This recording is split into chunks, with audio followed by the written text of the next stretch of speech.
Sounds good to me.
A bitter pill to swallow.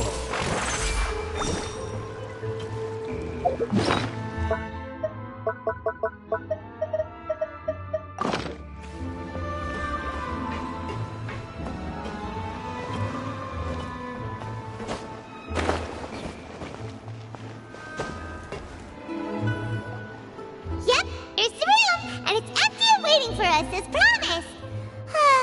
Nubia is such a good person. Now that the serial disappearances case has been solved, no one's going to come after us for anything. Even without Silver standing guard, we can just completely relax. Why don't we stay and rest up here for a while? Oh, come on! This place isn't that... Oh, fine. Remember that detective story Paimon read before? Well, the author is about to release a new book, so Paimon wanted to buy it as soon as it came out and have a quiet place to read it. Then it's agreed. Come on, let's get some sleep. We'll need to be up first thing in the morning to get in line and buy a copy.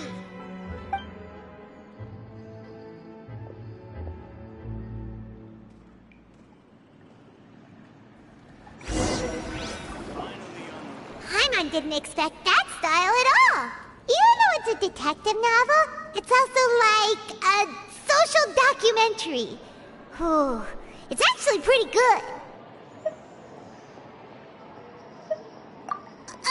No! Paimon just spends a bit more time sleeping than you, that's all! Excuse me, but do you know if the Traveler and Paimon are lodging here? Huh? Who are you? Paimon A blonde Traveler and a chatty little fairy. Whew, looks like I found the place. Good thing I asked the Spina di Rosula. Seems they sent me the right way. Hey, what do you mean by chatty? Paimon's always careful not to talk too much. Most of the time, anyway. It's an honor to meet you both. I was sent from the Palais Mermonia. Monsieur Neuvillette wishes to see you. It seems he has something important to discuss in person. Neuvillette? He wants to see us again already? Huh. We talked so much the last time we met. Has something happened since I'm not privy to the details. It would be best if you came to the Palais Marmonia and asked Monsieur Neuvillette in person. If you say so, but Paimon has a bad feeling about this. Now that I've delivered the message... Thanks! We haven't left the room for a few days, so we'll head over once we've freshened up a bit.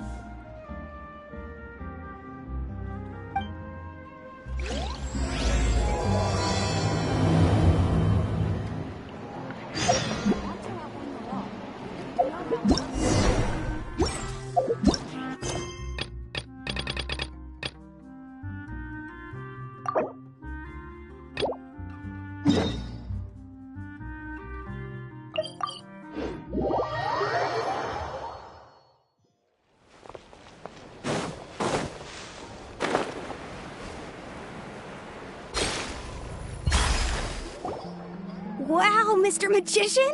How did you know which card I picked? Oh, it's simple. Come closer and I'll let you in on my secret. Magicians have a special skill called telepathy, which means we can read other people's minds. Really? Then, what am I thinking now? Well, first you need to relax, because I can see that you're clenching your fist in your mind, as if to say, no, I mustn't let him guess it. Aww. And now you're getting a little flustered. You're trying to find a way to empty your mind, to think of nothing at all. But the more you try to hide a secret, the easier it'll come out. You snuck out from home today, didn't you? You told your family a little lie so you could come out and play. Now, that's not a good habit. You can tell? Oh boy, you really can read my mind. Of course. Oh, and that's the end of my performance. You should really be heading home. Remember to apologize to your family, all right? They must be worried about you. All right, got it. Bye, Miss...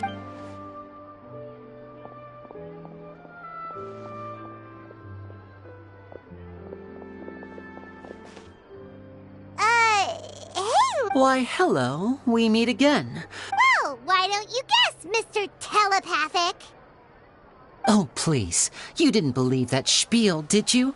The power of... I'm sure that child would beg to differ. Seemed like you were right on the money. That was nothing more than a little trickery. I made an educated guess based on his micro-expressions. That, plus the fact that he was the only kid here without his parents, and he looked as guilty as sin. He made it easy for me. You guys, on the other hand... Let me guess. Don't tell me you're here for the Phantom Weasel, are you? Wow. Wait, really? No trickery this time. It was pure luck. His warning letter's been the talk of the town, so I figured that maybe you were asking around about that. Bingo! I plan on writing a column reporting on the latest news about the Phantom Weasel. So, Linny, what are your thoughts on this infamous thief's reappearance? To be honest, it makes me angry. Angry? Why? You read his letter, right? The Phantom Weasel claims he's planning something in 3 nights' time at the Opera House. That's the night I'll be performing there. What are the chances? Wait a minute, you don't think he's after you, do you? Well, if he is, then his warning is clearly a direct challenge to me personally. And if he's not, then it's still going to be a huge headache for me. The mere mention of the Weasel's name is enough to scare people off. So once the contents of that letter get out, barely anyone will be showing up to watch my show. But I've been preparing for this for a long time. I'm not about to let him ruin my big day. This leaves me with only one choice. I have to expose the Phantom Weasel's identity before the show begins. Really? So what you're saying is, we might get to see a live duel between a famous magician and an infamous thief? Wow, this has exclusive written all over it. To be honest, I'm not sure if I'll emerge the victor. The Phantom Weasel is a notorious crook, infamous for his inscrutable methods. You're being far too modest, Linny. I think your magic tricks are even more inscrutable than those of a thief. Thanks for the compliment, though I have to say I don't care much for the comparison. A lot of people liken magicians to thieves because we both have the ability to make things disappear without the person noticing. But there's an important difference that these people overlook. Allow me to demonstrate with a quick magic trick. Here, I have a flower, just an ordinary flower that was picked not long ago. Watch it carefully now. 3, 2, 1. It's gone! That's the question. Where did it go? Therein lies the difference between us. Thieves make precious things disappear, but only magicians make them reappear. If I could now invite you all to check your clothes, there might be a surprise in there somewhere.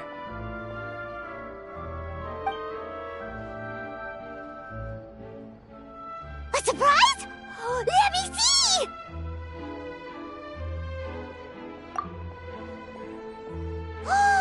It's right there! But how? You haven't moved this whole time! What an outstanding trick! Sorry, Linny, it seems that my previous praise was woefully inadequate. Clearly, magic is the superior art form to theft. Don't worry, I didn't take offense.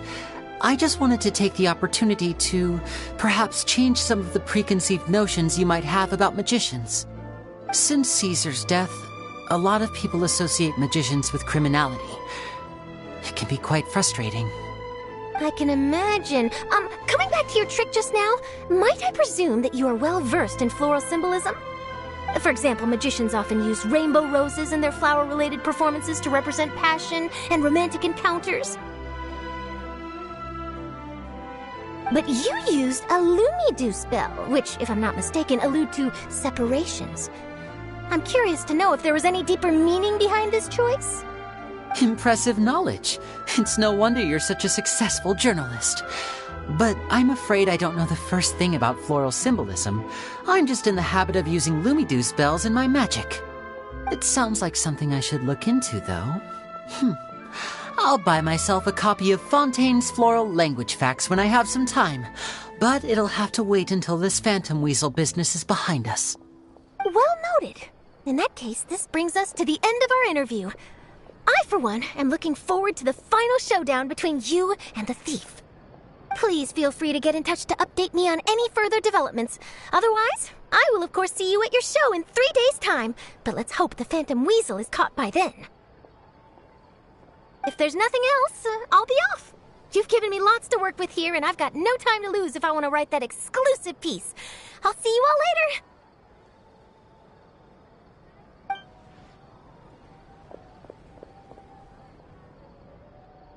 So, Linny, are you gonna tell us how you did that flower trick now?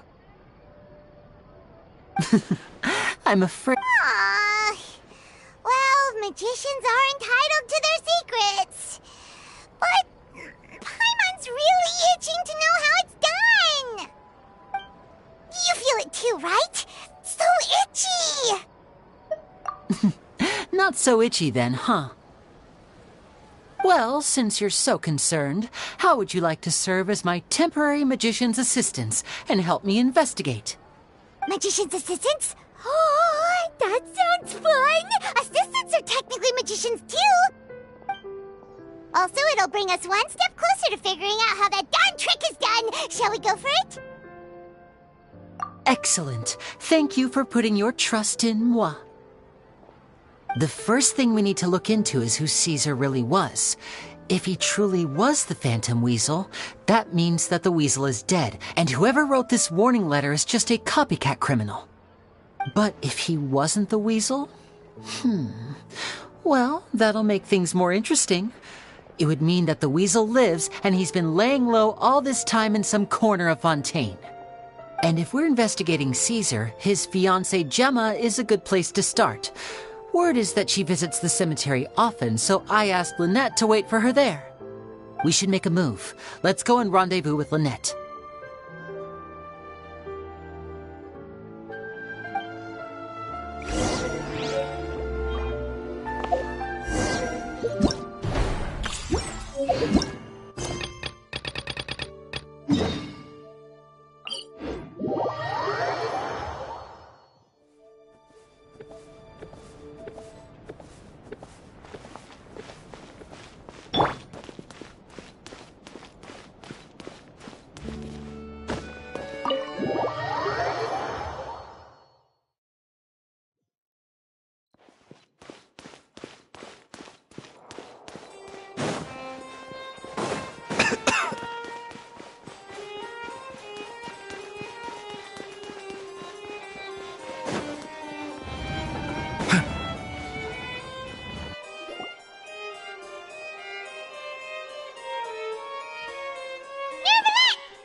standing there? You daydreaming or thinking something over? Yes, I did send someone to fetch you. But as for what I'd like to discuss next, well, I still have some reservations. Given that we've already made the trip here, you should just tell us. Bet you need us to help you with something, right? I do indeed have something I'd like to ask you to do. However, you should wait until after I tell you the details, then decide for yourselves whether you'd like to help or not. The situation is this. If I'm understanding you correctly, the Snezhnayan Harbinger known as the Knave has essentially requested a diplomatic meeting with you, correct? I heard that she was originally from Fontaine, but for her to suddenly arrive here and abruptly request such a meeting like this, I sincerely advise you to refuse her invitation outright.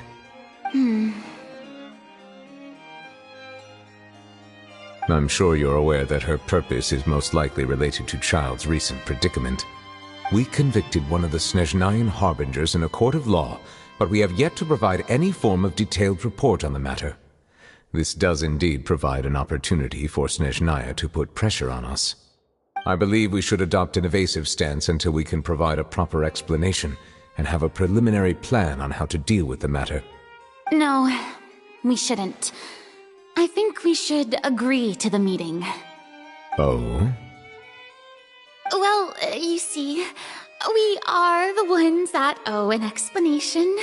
If we keep putting off the meeting, it could easily result in the problem escalating, right?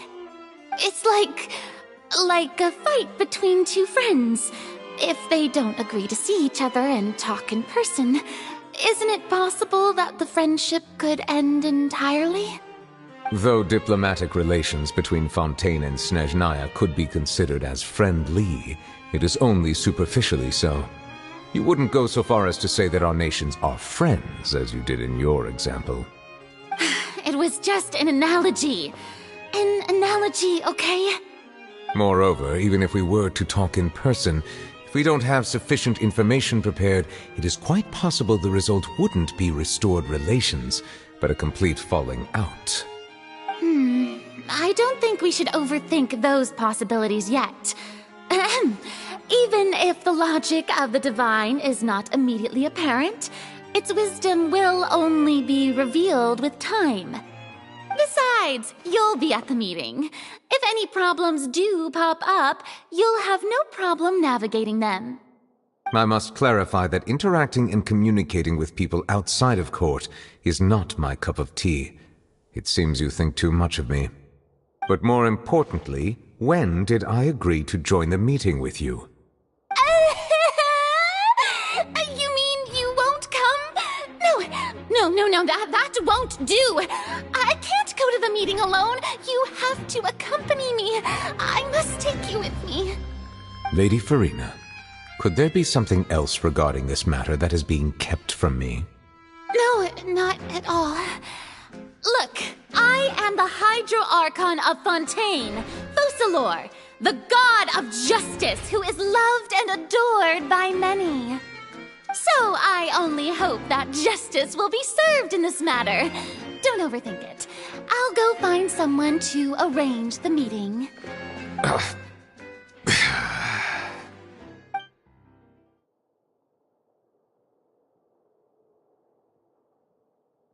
Though it could officially be considered a diplomatic conference, I prefer to see our meeting today as an ordinary tea party. I assume you see it the same way, Miss Furina?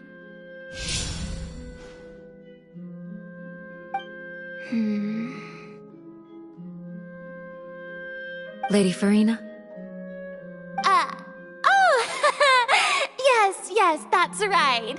Just like you said, a tea party. I should thank you for providing the pastries. They look delectable. To make this tea party even more lively, I've invited someone else to join us today. It's a pleasure to meet you, Monsieur Neuvillette. I was born in Fontaine, so naturally, there's no need to introduce the nation's revered Iudex to me. Hello. The pleasure is also mine. First, I would like to thank the two of you. I'm often away on business outside of Fontaine, and I'm told that the children of the House of the Hearth have been well taken care of by you.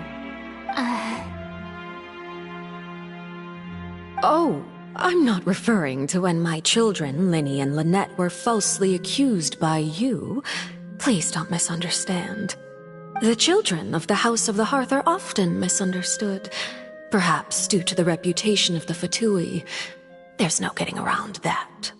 All I meant to say is that Fontaine has been stable in recent years. The people are well off and the children lead happy, fulfilled lives. That is something truly worth cherishing, and no one wishes to disrupt such peace. Now then, you have come regarding the matter of child, correct? Well, yes. It appears the ever-busy Iudex Neuvillette doesn't wish to waste time with diplomatic pleasantries, and hopes that we can get straight to the point of our talk. Yes, as you surmised, understanding Child's situation is indeed one of the goals of this trip. As we are both diplomats from Snezhnaya as well as Fatui Harbingers, Child and I have always been colleagues. Were anything to happen in Fontaine, each of us would serve as the other's attorney to resolve the issue. So now, in my capacity as his attorney, I request that Child be turned over to Snezhnaya. We have a responsibility to cooperate with Fontaine and resolve what has happened to him together. The rules governing attorneys only apply before a trial has concluded. Since a verdict has already been rendered, we see the case as settled. I apologize for being unable to grant your request. An outright refusal. Very well. I respect all the rules of Fontaine's courts, just as I respect you as Chief Justice. Okay, why don't we back up a step? You don't need to transfer Child to us. I only request to enter the fortress of Meripede to see Child and confirm his condition. It's not like you couldn't even manage to fulfill a simple request like that. Right, Miss Furina? About that. The fortress of Meripede has always been completely autonomous. Even we have no authority to interfere there, and diplomatic issues do not suffice as an excuse.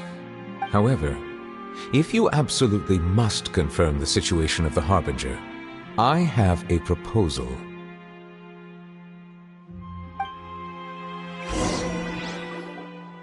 The knave showed up already? Well, Linny did say that Father will be returning soon. We didn't even know that Linny was from the House of the Hearth at the time, so... Yes, thank you for your kind advice. I'm well aware of the situation. I also noticed that Lady Furina acts a little odd and unnatural whenever I bring up matters related to the knave. Could the knave be threatening Lady Furina or something? If that were the case, then why wouldn't Lady Furina inform me? And what means could the knave possibly have to twist the arm of an Archon? So maybe that's not very likely. Even though Furina can act a little weird at times, she's still an Archon. In reality, this problem is even more thorny than it appears. The details are still unclear. We cannot rule out an escape, but there have also been no reports of him outside of the fortress of Meripede. Special guards oversee the fortress, and its internal systems are extensive. Combined with the special characteristics of the surrounding terrain, an escape should not be possible. I suspect that there's something else behind Child's disappearance. I was only willing to share this information with you because you are friends of Child, and it is my duty to see justice done. So this is what you wanted to see us about before. Yes. I would like you to go to the Fortress of Meripede and investigate Child's disappearance. This was my proposal during our meeting with the knave. Rather than allowing her to intervene, I offered to send someone to find out about Child's situation and report back to her in detail. The knave did not seem satisfied by my proposal, but she still agreed to go along with it for the time being. Her words were, "We will talk more once we have that report." So that means we bought ourselves some time. Firstly, you're already acquainted with Childe. Your eyes may discern relevant details there that others would miss. And secondly, is the consideration of the unique nature of the Fortress of Meropide. Isn't it just Fontaine's prison? I would not define it so crudely. The Fortress of Meropide is not affiliated with the court system of Fontaine on paper. It has always existed as an autonomous entity. Early in Fontaine's history, criminals were punished with exile, not imprisonment. Even today, sentences against convicted criminals still include exile, just as before. The Fortress of Meropide may seem like a prison, but it should in fact be regarded as a gathering place for exiles. All we do is dispatch guards to keep watch and help maintain security, but we have no right to get involved with any other matters. Although I do have a personal relationship with the administrator there, neither myself nor the courts have the right to be directly involved with the investigation, no matter how serious the grounds. Oh, Paimon gets it now. That's why you need us to conduct our own investigation as a third party, right? Correct. I will arrange false charges against you so that you may secretly investigate inside the fortress during your detention. This will save us a lot of unnecessary trouble. So, are you two willing to accept my... Yeah, no matter how you look at it, it seems we're the best choice. Alright, we hereby accept this difficult task. Reluctantly. You two have my sincere thanks. This matter is of critical importance to Fontaine's current situation. Also, I hope that both of you can keep this operation a secret. We will rendezvous at the Fortress of Meropide's entrance on Erineus once you've prepared yourselves. I will arrange for someone to take you inside. Prepared ourselves? Is there something we need to prepare? Perhaps you could enjoy a good meal and have a nice bath. I'm afraid that living conditions inside the fortress are nothing like those on the outside world. Oh, right! Even though we'll be there on trumped-up charges, we'll be in prison for real. On second thought, is it too late to back out? Please do not worry. Since you are sacrificing both your time and quality of life for the sake of delivering this report, you will be compensated according to the highest standards permitted to legal staff, regardless of the outcome. Now that's more like it! Come on, Traveler, let's go eat the best meal we can find! We'll eat so much that we won't need to eat another meal for a whole month! Your treat! Are you leaving now? In that case, please take this cake as a token of my personal gratitude.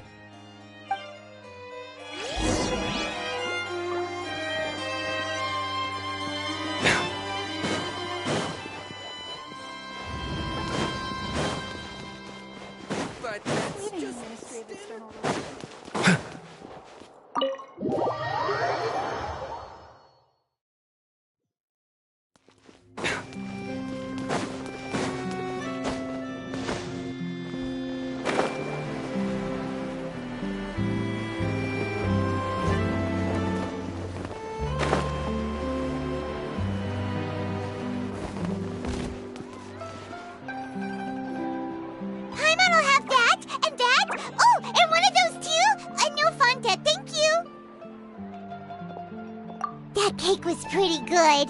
But as soon as Paimon remembered that we were about to go to prison, Paimon's stomach suddenly became completely empty.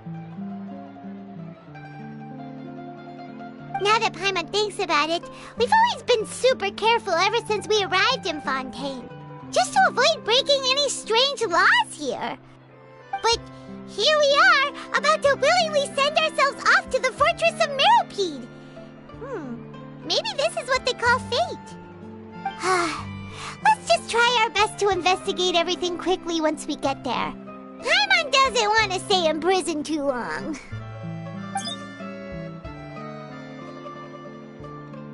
Oh, what is that I hear? Is it the taste of a breaking story? Hey! You can't hear a taste! And what are you doing here, Charlotte? Oh, don't remind me. I invited an eyewitness to a case to eat here, and I was planning to get some great material out of him. but he didn't even show up. Calm down, calm down. This is nothing new. As a journalist, you should be used to this by now. As long as you can score some juicy tidbits from the Traveler, you might still be able to recover the cost of the meal. You know we can still hear you, Charlotte. Never mind. It's nothing. I just heard you mention the Fortress of Meripede.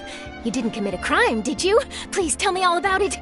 No way! We would never! We're just going there to... Oh no, Paimon almost forgot that Neuvillette told us to keep it a secret!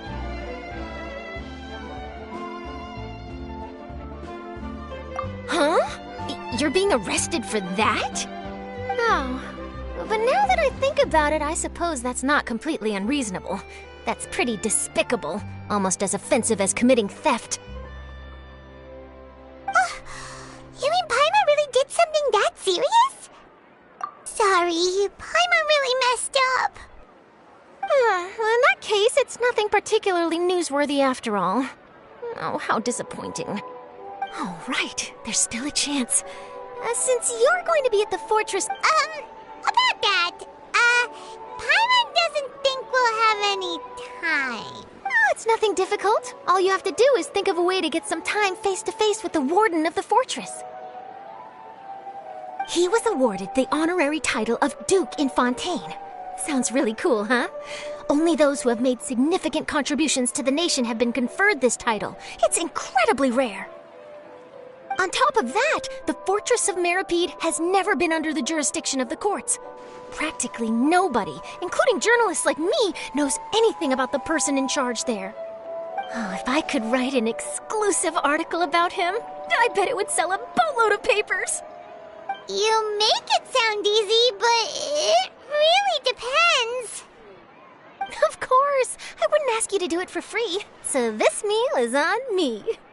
All right, you got a deal. We'll do anything you want. Then it's settled. The food should be here any second, right? Huh? Wait, just how much did you order?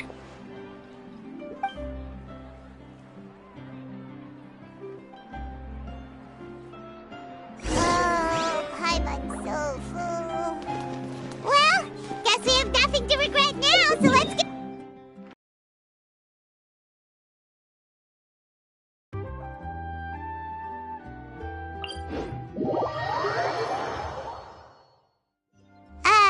wait.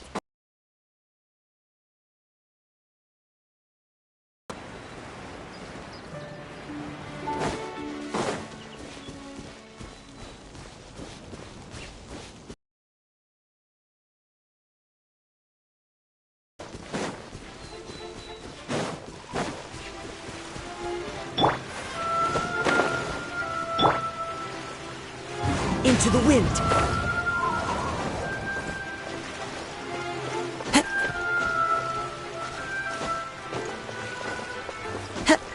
Time to go.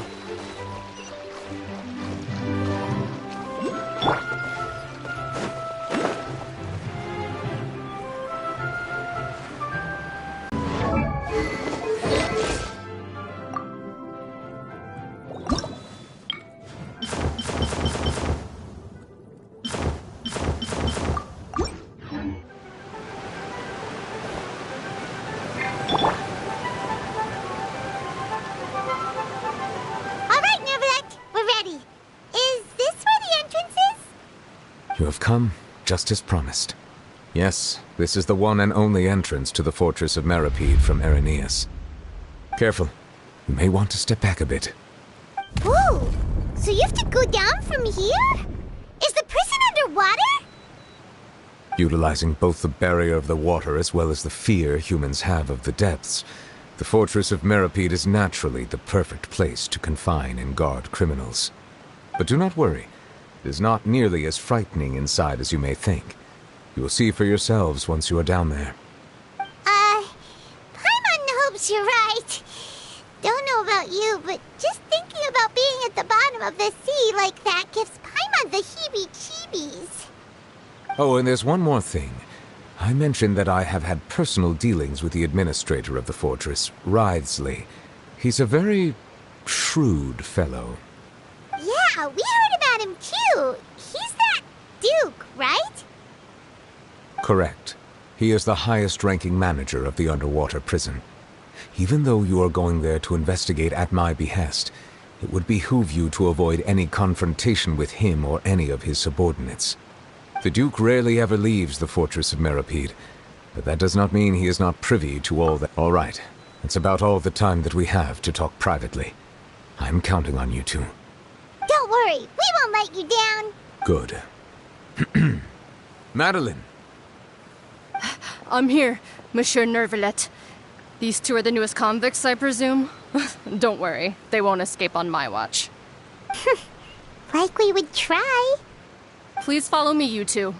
I'll process your paperwork for entering the Fortress of Meropide.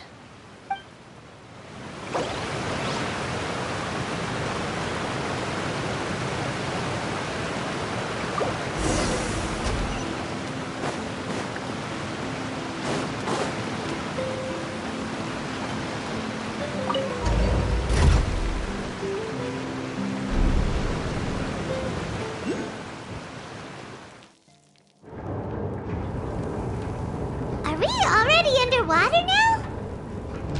Huh. So this is what it feels like to be a criminal in Fontaine. You two seem to be taking this pretty well. It's rare to see convicts in such a good mood.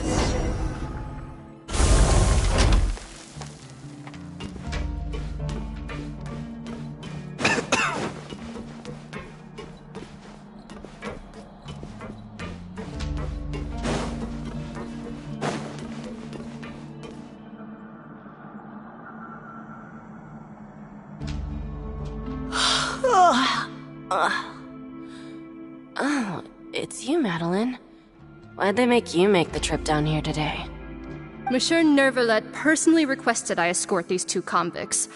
I suppose he was concerned others might not be up to the task. Well now, aren't you the lucky one? Must be nice to be on good terms with the big shots like the Chief Justice. The only people I get to see every day are the new inmates. Well, have you tried service with a smile? Who knows, it might help your professional reputation. Yeah, right. As if. Every criminal comes through here looking miserable. How can I smile with such a toxic work environment? And even if I did smile at them, the convicts would probably just think that I'm some freak getting some kind of twisted enjoyment from their pain. Oh, she's got a point. Well, I've finished transferring you. You two will register here, and Marette will guide you through the remaining procedures. Yep, I'll take it from here. You head on back to that bright and sunny world above. Okay, let me see. You are the Traveler and Paimon, correct? That would be us! Let me confirm your charges and sentence. Let's see. You two are charged with eating a cake specially prepared for the Archon by a Snezhnayan envoy without the Archon's permission, thereby incapacitating the political center of Fontaine for a brief period. Sentence: 45 days? Huh? Wait, you mean... Just looking at the charges, it seems you two are capable of causing some serious trouble. And considering how fond Lady Furina is of sweets, this crime is tantamount to trying to assassinate the Hydro Archon herself. Now I've seen everything. Anyway, we still need to finish processing you before you can enter the Fortress of Meropide. Please stand in front of the board over there. I'll take your mugshots with my camera. Oh, all right. But be sure to catch Paimon's good side.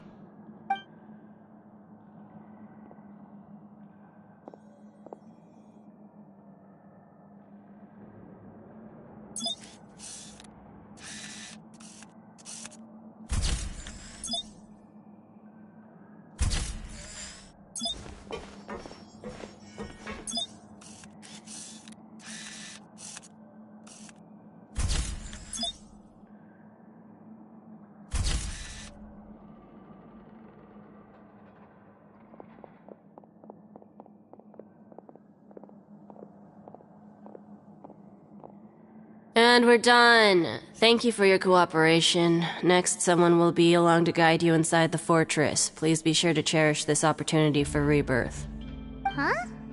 Rebirth? Isn't that a little much? We're only gonna be here for 45 days! You two are the new inmates, right? Follow me.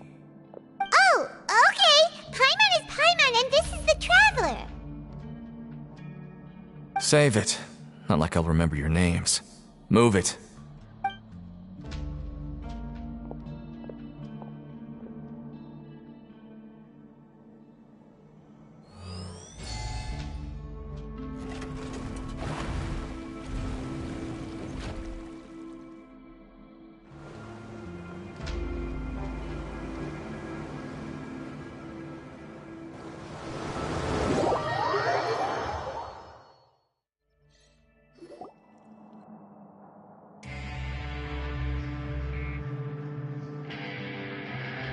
So, are you one of the guards here?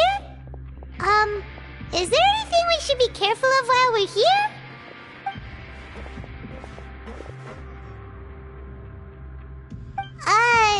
Did Paimon already ask something she wasn't supposed to? Why should I tell you anything? What's in it for me? This is exactly why I can't stand you fish. I wouldn't even be doing this if it weren't for the credit coupons. Credit coupons? Alright, seeing as you're not the annoying kind that's getting dragged in here crying and blubbering, I guess I can tell you a few things. But next time, it'll cost you some coupons. Mora means nothing here. Here, we use credit coupons. Coupons can get you almost anything in the Fortress of Meropide. Desires? Fulfilled. You want power? No problem. Coupons can even change fate itself. So, credit coupons are a currency that can only be used here? It's not as simple as that. Like Moret said, everyone gets a chance at rebirth. No matter how much money or power you had before, it means nothing once you set foot inside the Fortress of Meropide. You have to start over and earn your coupons. Everyone starts from the same place, and you have a chance at a new, less terrible life. I guess that's the real purpose of the coupons. They symbolize true fairness and true justice. And this is also exactly why so many criminals choose not to return to the outside world, even after they've served their sentence. Oh, so that's what the Fortress of Meropide is like. Huh. Paimon was under the impression that it'd be more like a prison. It certainly ain't all sunshine and roses here, but it's also not the worst place to be. You'd better take a good look at the scenery now. It'll be the last chance you get for a while. After being away from the sunlight for so long, even the terrifying depths of the sea start to feel like home. It just stops feeling oppressive, you know? Oh, I'm actually an inmate like you two. Welcoming newcomers is a job I've picked up to earn some extra coupons.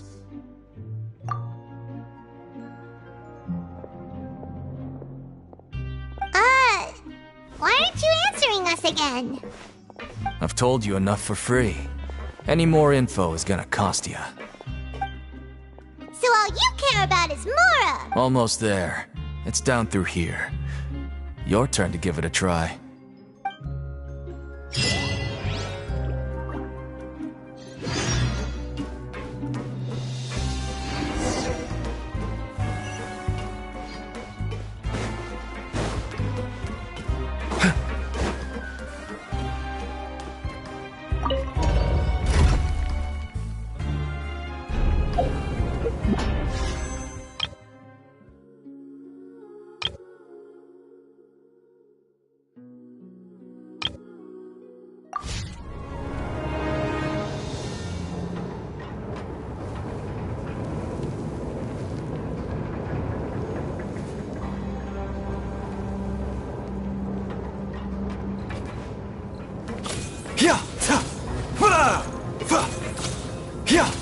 So, we're going even deeper now?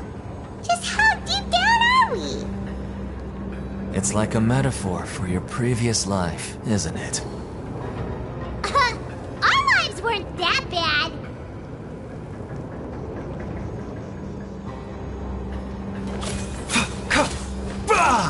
So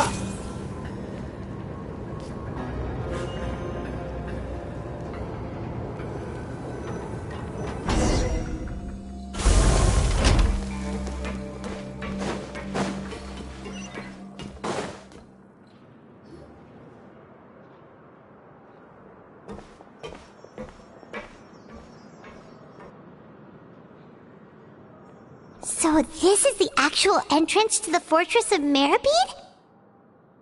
Huh. It looks like there are other new arrivals, too. Oh, they sure don't look happy.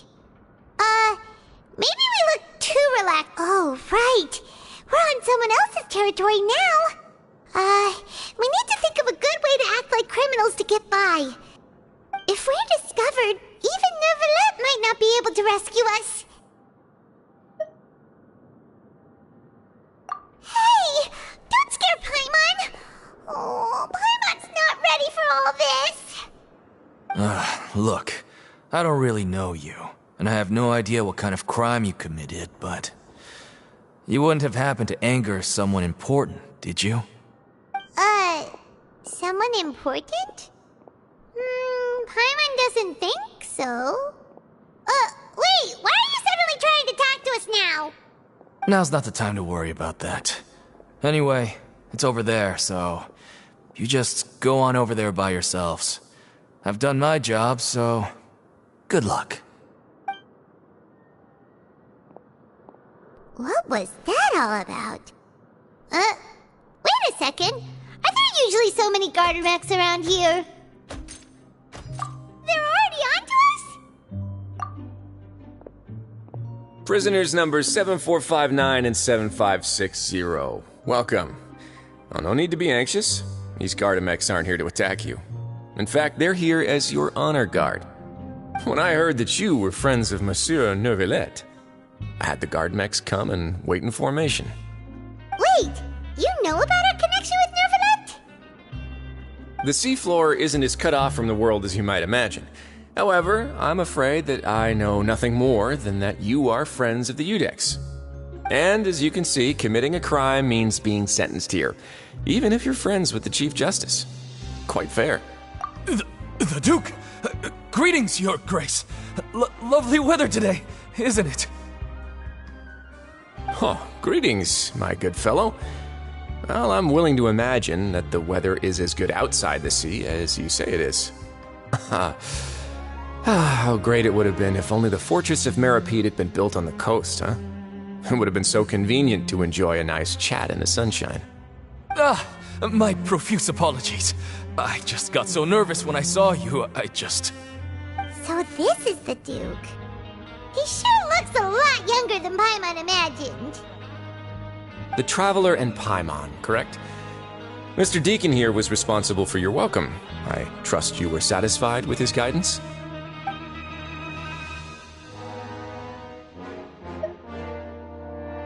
Outstanding! Well, Deacon, I recall we discussed fate during our last work meeting, I believe that fate will reward all those who take every aspect of their work in life seriously. When you return to your bunk, you'll find the guards have issued some extra credit coupons to you. Oh, thank you. Thank you, Your Grace. Oh, and you too. I can't believe you gave me such praise. If you need anything in the future, anything, please, come find me anytime. No credit coupons necessary. Well, I believe that concludes the introductions.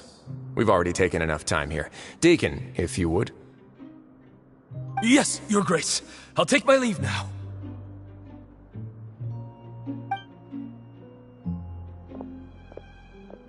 Please, follow me. To make you feel more welcome, I'll show you around the various facilities of the Fortress of Meripede. I hope it'll help you adjust to life here. He's going to personally give us a cure? Huh, no wonder Charlotte's so interested in him. He's one of those mysterious types. Alright, look.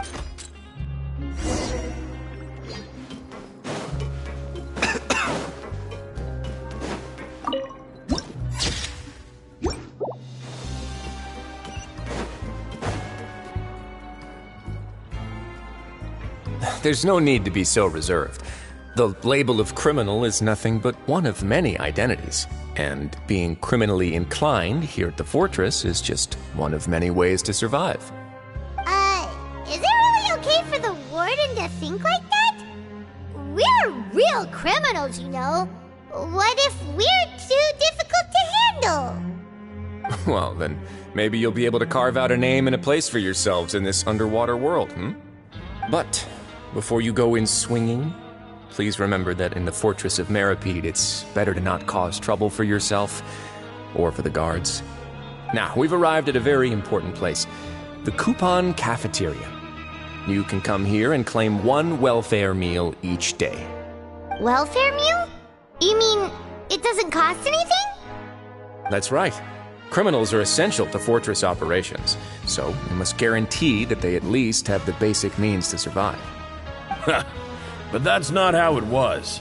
Back in the day, it cost you credit coupons just to get a cup of water here. For fish like you who just arrived with nothing, you'd have to go to work hungry until you earned enough coupons to eat. It was only after His Grace became the administrator that we got the free meal rule. Now everyone gets a square meal every day, even no-good slackers who've never picked up a wrench in their whole lives. Nobody starves to death here. In the Fortress of Meropide, credit coupons are the only currency, and everything must be purchased. In some sense, you could say using the coupons is a form of trade. But trade is always conducted by people. So if we want trade here to prosper, we need everyone to work hard and live their lives. If nobody could even afford a meal, then the whole fortress would be up in arms. And that would only make things more difficult for me. So, rather than saying that we're giving everyone a free meal here, you should say that everyone's hard work has improved the living conditions in the Fortress of Meropide. Your Grace's reasoning is correct, but what I said is also true. Whatever the case, hard work is rewarded here. You'd be hard-pressed to find anywhere else as fair and reasonable. Right! Paimon sees your point. By that logic, this place doesn't seem so bad after all. Oh, wait, no. We shouldn't drop our guard so quickly. But it seems the inmates really respect the Duke because of his attitude, right? We should still try to verify the truth with our own eyes. Let's continue this way.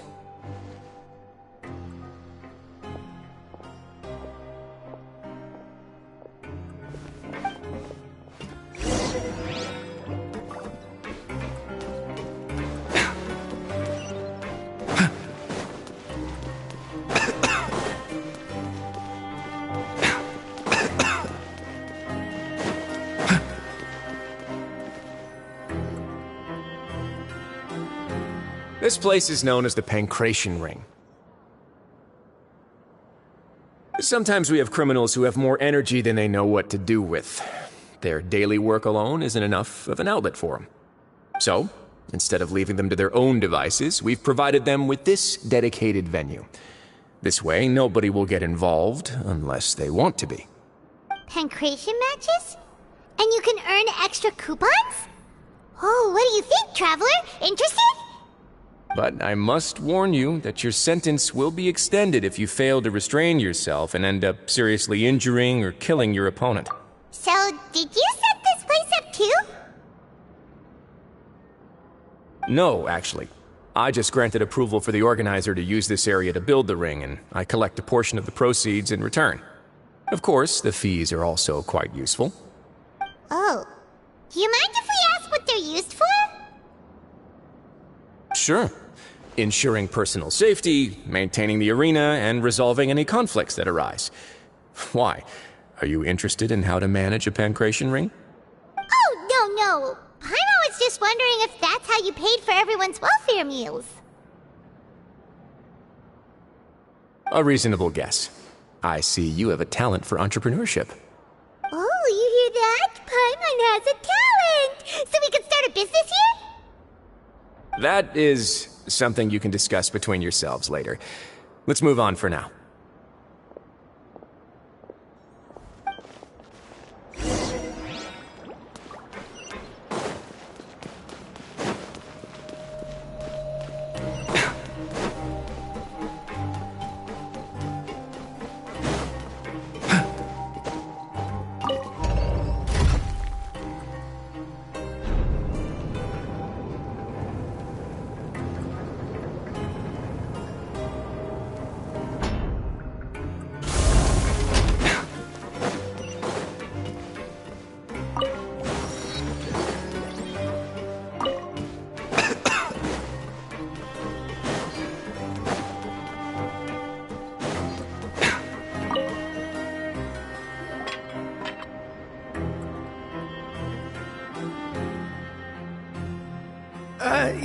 Your Grace. Good morning. I mean, good afternoon. No, wait, what time is it again? What time indeed? Time waits for no one, so it's best to keep an eye on it. My apologies, Your Grace. Jeez, that guy's so nervous he almost forgot to breathe. Sorry, forgive my manners.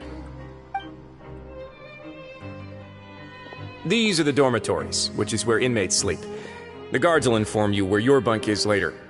In the Fortress of Meripede, criminals usually spend most of their time in either the production zone or the sleeping areas.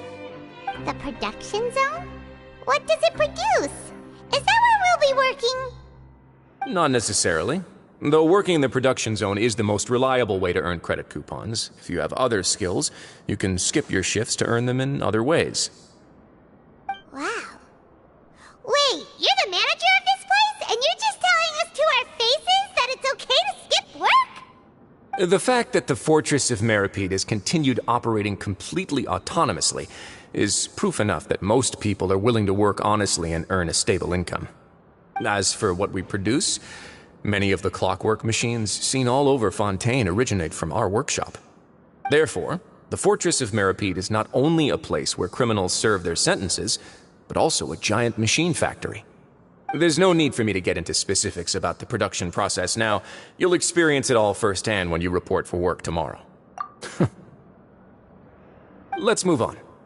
The tour continues over this way.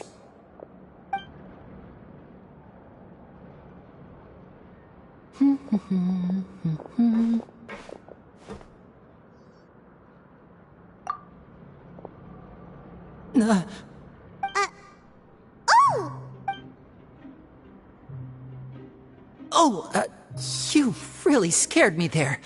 I didn't expect to see you here, Your Grace. I thought maybe I was so tired from work that I was starting to see things. The only thing you should be seeing is the work in front of you. Stay focused and keep up the pace. Oh? Is... It's nothing.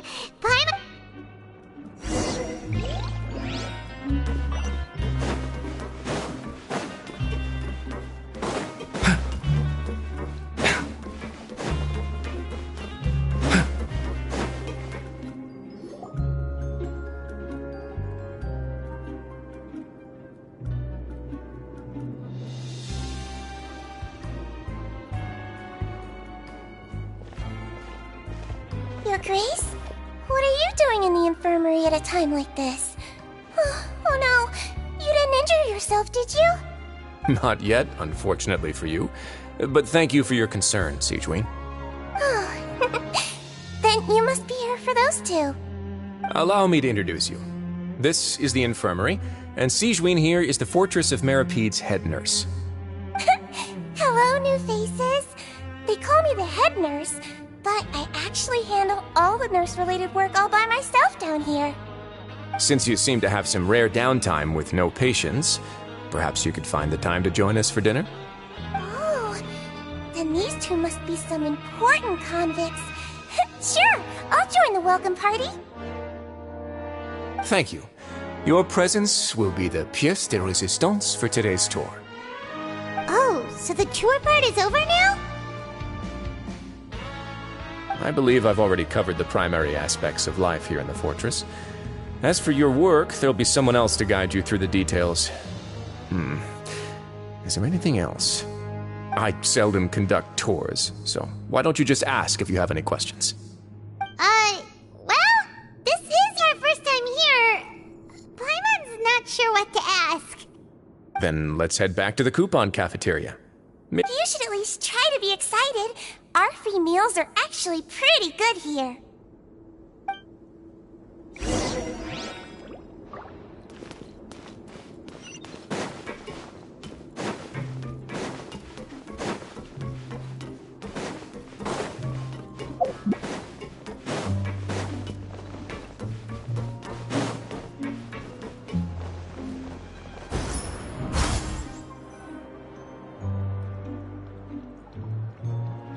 What do you think of the food? Does it meet your expectations? Wow, it looks delicious! Neverlet made it sound like living conditions in the Fortress of Meropide wasn't very good. Who would have guessed that criminals get to— Oh, isn't that the meal box that only super lucky people manage to draw? Seems like you two are quite fortunate. It actually has nothing to do with luck in this case. I had a word with Walsey, so you didn't have to draw lots like everyone else. Oh, you mean the meals are random? Yes, what you get to eat depends completely on your luck. You could say that it's a distasteful little game that Chef Walsey likes to play here in the cafeteria. Paimon knew it! If criminals got to eat tasty food like this every meal, the crime rate in Fontaine would skyrocket for sure! Excuse me, did I hear you mention Neuvillette just now? I've been wondering how he's doing. Is he busy with work? Has he been taking care of his health? He seems healthy no matter how you look at him, but he works so hard all the time, so it must be really tiring. Sounds like he hasn't changed a bit. Looks like you can stop worrying so much, Sigewinne. Oh, that's good. But I still feel like it's been too long since I've heard any news about him. No news is good news. Maybe next time I've got something to discuss with him, I can invite you to accompany us. But isn't the Fortress of Meropide independent from Fontaine's court system? What do you two have to discuss? Well, we provide all kinds of mechanical products for official use, and some essential goods have to be obtained from the overworld, so we naturally have to stay in touch about this and that. Monsieur Neuvillette's character is unimpeachable. No matter the question, you can discuss it openly and freely with him. Talking with him feels quite effortless. In light of that, I am quite willing to go out of my way to show respect and accommodate him. In fact, right now, I'm treating you two as guests invited by Monsieur Neuvillette. But unfortunately, I can only do so until the end of this meal. After this, you two will just be inmates here.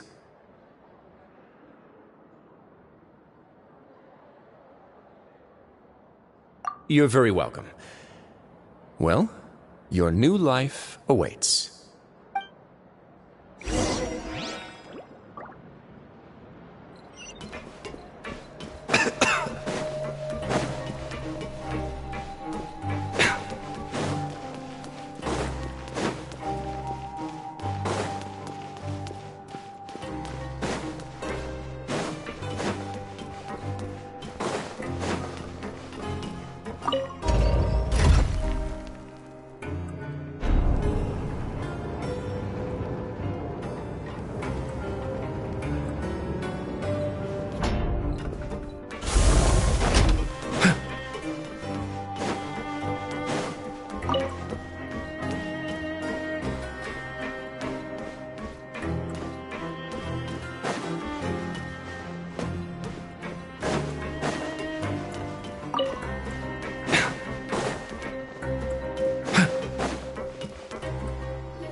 Traveler and Paimon, right?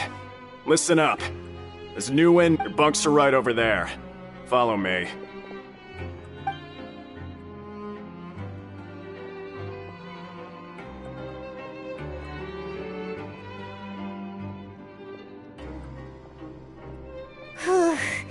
So this is where we'll be sleeping from now on. Oh, Paimon can't believe this! The days of staying home and reading detective stories are like a dream now. By the way, Traveler, we saw a lot of things worth investigating just now. Even though the Duke didn't say it too directly, judging from what he said at the end, it seems that he was only welcoming because we know Neuvillette. We are criminals, and Paimon did eat that cake, but we're actually here to help Neuvillette. Is it possible that he knows we're here on a mission? Or is Yeah, Paimon thinks so too. He probably knew why we came here from the very beginning and intentionally wanted to send us a message. Maybe something like, "Hey, I have my eyes on you, so don't try anything funny." Yeah, you're right. It's not like we can go back to Neuvillette empty-handed and say, "The dude looks scary, so we gave up." And besides, the Duke said that he was willing to go out of his way to show respect for Neuvillette, right? So, we at least need to try. But Paimon hasn't gotten a clue where we should start our investigation. You mean... Yeah, that's what Paimon was thinking too! Paimon almost spilled the beans when we ran into him. Fortunately, based on his attitude, it looks like the Duke sees Lyney as just another inmate. We worked so hard to help clear Lyney and Lynette's names, and yet we turn around and bam! He's in prison anyway! Oh, right! Lyney and Lynette are from the House of the Hearth. They work for the Knave, so they could be here to investigate too! Huh? Oh, it's a card! Paimon didn't notice it earlier. It looks like a magician's prop. Lyney must have left it here. It was nice to bump into you again. Let's catch up in the production zone tomorrow. What in the world? It's written like he's greeting a buddy on the street. Paimon thought he'd write something important. If you say so. We can ask him what's going on tomorrow. Let's get some...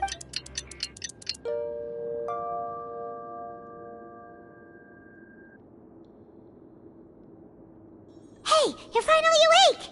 Well, it's Paimon's first day as a prisoner.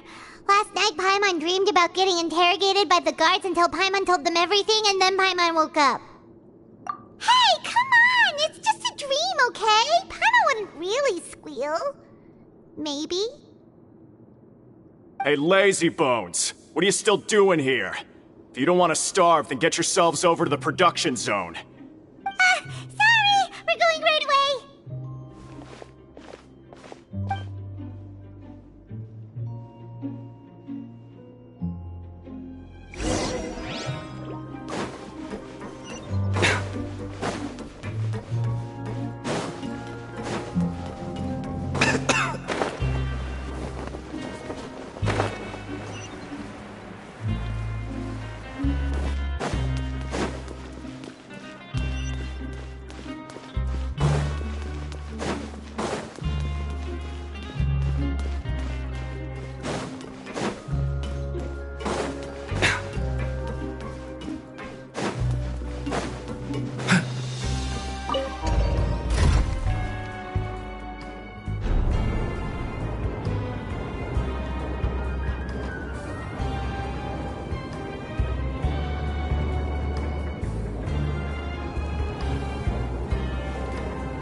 You must be the catch of the day. Looks like you've got some luck getting assigned this space. Yep, we just arrived yesterday and... Don't interrupt me when I'm speaking! Yes, sir. Listen carefully to my instructions. I don't want any mishaps. Every machine here is worth more than the both of you. Working around these machines can be very dangerous. Do your job well, and you can eat in the cafeteria after your shift. Get sloppy, and you dine in the infirmary. Anyway, the Fortress of Meropide doesn't want to lose a single one of its machines. And it also doesn't want to waste the production potential. Got it! Your job is to use the machine over there to process widgets. Watch carefully, and make sure you step on the pedal at the right time. If the machine gets jammed, then give it a little maintenance with your fist. Here, take this. Bring me the process widgets, and I'll give you some credit coupons in exchange. Once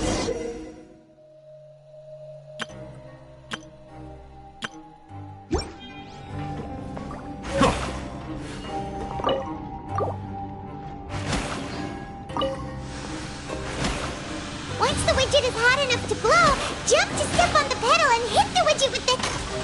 So if the machine gets jammed, you just need to attack it to fix the problem.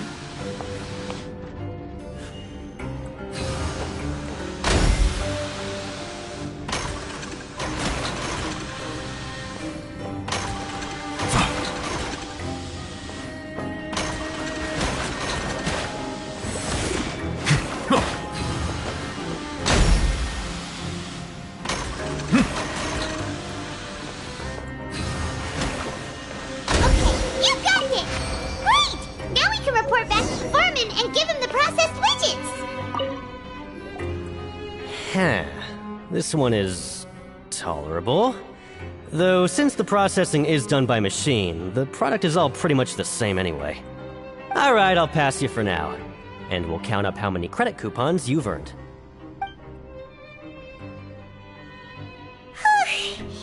Paimon's exhausted.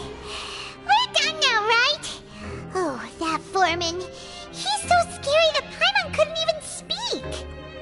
Ugh. Even though Paimon's starving and wants to head straight to the coupon cafeteria, we still need to meet Lenny first, right? He probably just finished up his work, too.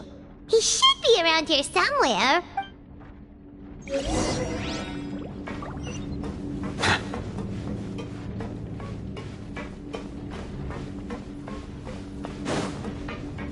Lenny? Mr. Magician? Where are you? Oh, this had better not be some disappearing act. Doesn't seem to be around here. Let's try looking somewhere else.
Hey, over here. Oh, you scared Paimon! How did you appear out of nowhere like that? Oh, you scare so easily now? Is there something worrying you these days? You little... The only thing we're worried about was trying to find you. Sorry. Come over here and keep it down.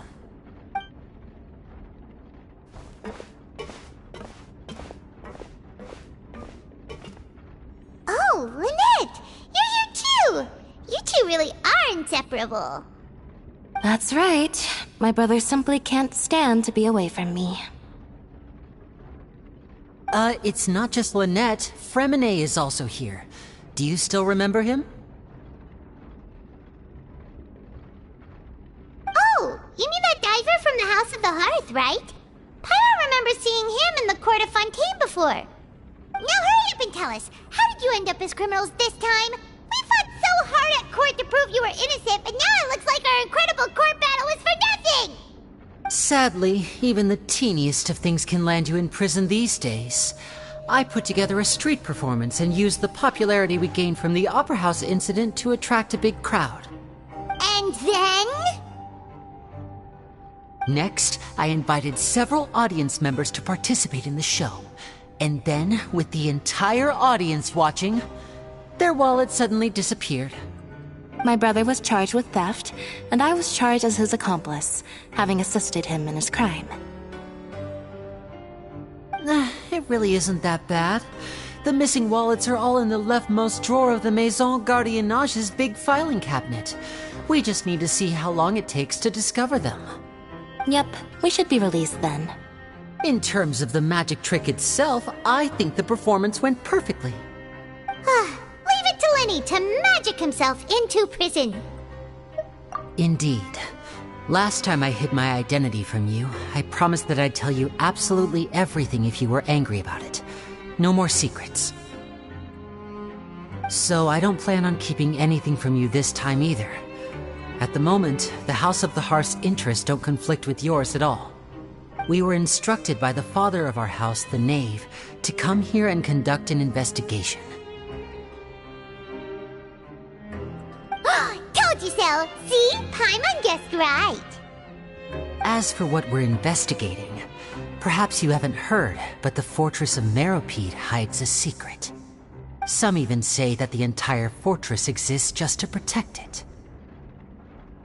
The House of the Hearth has been investigating this for a very long time, trying to uncover its mysteries. But recently, all of our informants, including the ones that had infiltrated the guards, suddenly vanished and have not been heard from since. We believe that this is a direct provocation, and it's the reason why we came here. Father has somehow managed to confirm that Focalors does not have Fontaine's Gnosis. Huh? How did she manage to learn information that important? Father has her ways. Many of them are beyond our imagination, and we've never had the chance to see her at work. But we trust her conclusions. It was this information that led us to suspect that Fontaine's Gnosis might be in the Fortress of Meropide and is related to that secret. So it's all about the Gnosis again.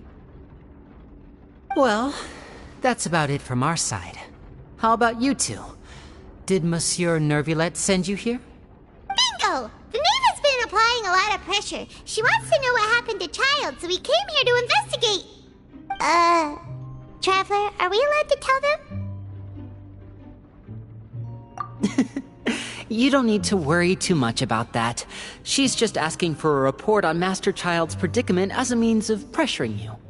Father used this situation as a pretext to negotiate with two high-ranking officials in the court of Fontaine. She actually just wants to be able to make concessions on this matter for gains elsewhere, almost like a bargaining chip. Sometimes you need an excuse to do things you otherwise couldn't. And a harbinger is more valuable than you might imagine. Of course, it's not a complete farce. If we do manage to find out what happened to Master Childe too, then diplomatic relations with Fontaine could improve, and Snezhnaya might even be able to adjust its stance a bit. Is it just Paimon, or does it feel like we're the only ones who actually care about Childe's situation? The relationship between the Harbingers must be as bad as ever. I wouldn't go that far. Father just has different standards than we do when it comes to what can be sacrificed for an advantage. By the way, I have a suggestion. Why don't we team up? Even though we have different objectives, we're both here to investigate the Fortress of Meropide. It would be more efficient for us to work together. As you know, the House of the Hearth has many reasons to seek the Gnosis, but our highest priority remains resolving the prophesized crisis. You can trust us on that. See, I told you. Is that so? Sure enough, it won't be easy to convince them to cooperate with us. Lenny seems to be thinking pretty hard about something. Of course he is. Lenny has been looking forward to a chance to reach an understanding with you ever since last we met. Or, I should say, we were really looking forward to teaming up with you this time. Lynette, just tell them everything, why don't you? It's okay to open up a little. Very prudent of you, and consistent with your behavior since we first met. That's reasonable enough, and I agreed to cooperate on these terms as well. I was prepared for the worst, but you were actually more agreeable than I anticipated. All right then, there's no time to lose. I have some information to share, so listen carefully. Since Lynette and I arrived here, our investigation uncovered the fact that the Fortress of Meropide has a forbidden zone. Most people just clammed up and wouldn't talk, but after asking the right questions, we were able to confirm the existence of the forbidden zone from the guards. You should be aware of that while you're investigating. A forbidden zone? Could that be where Child disappeared to? You're right, we'll definitely keep that in mind. Good. That's the most suspicious thing about the fortress that we know of so far. We have a few other unanswered questions, and we'll be investigating those as quickly as we can. Anyway, I hope you find our information useful at least. Oh, look at the time. You two must be hungry. You should go to the coupon cafeteria and get something to eat. I'll use my cards to get in touch with you again in the future. Oh, that's just what Paimon wanted to hear! Paimon's starving after all that work today. We can talk more about the investigation later. Let's go get some grub!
Melusines are beautiful creatures. They are the pride of Fontaine. Be sure to befriend them and cause them no harm.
I see the value in my own work, but I also see the meaning in all the endeavors of the people of Fontaine. I believe I will continue to take pride in fulfilling my duties.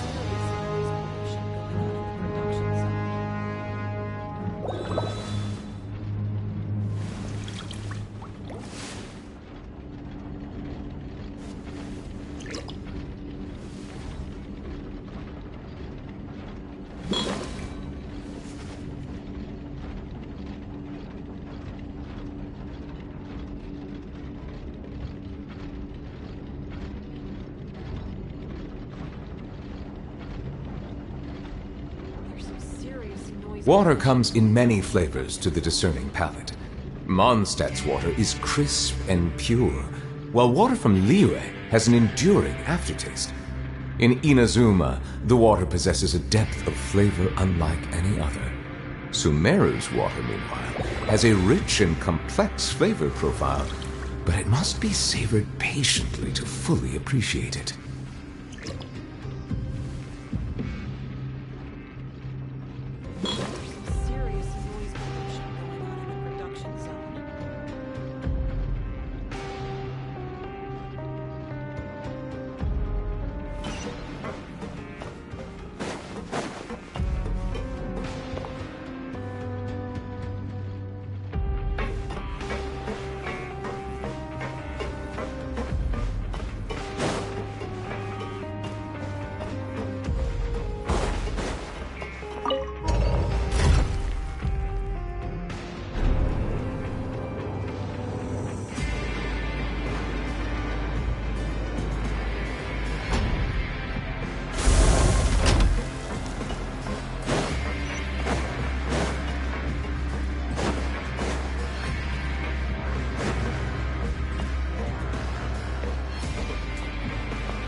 I see the value in my own work, but I also see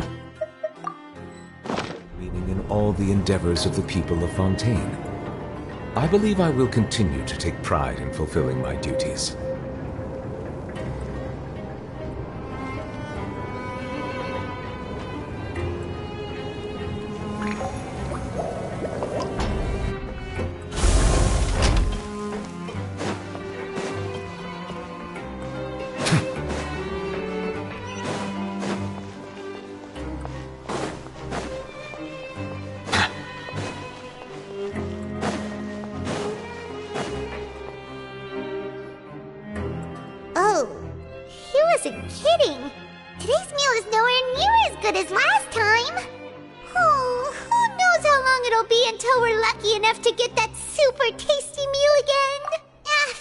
About it then. We'll just deal with the regular food for the time being. Let's just get out of here as soon as possible. But life here doesn't seem all that bad. Other than the foreman being kinda mean and the work being pretty tiring. You think so, mate? If I had a coupon for every fish who said that. Seems you fishies still haven't learned your lessons from your life up on the surface. If you take things at face value, then by the time you reach a dead end, you won't even know how you ended up on that road in the first place.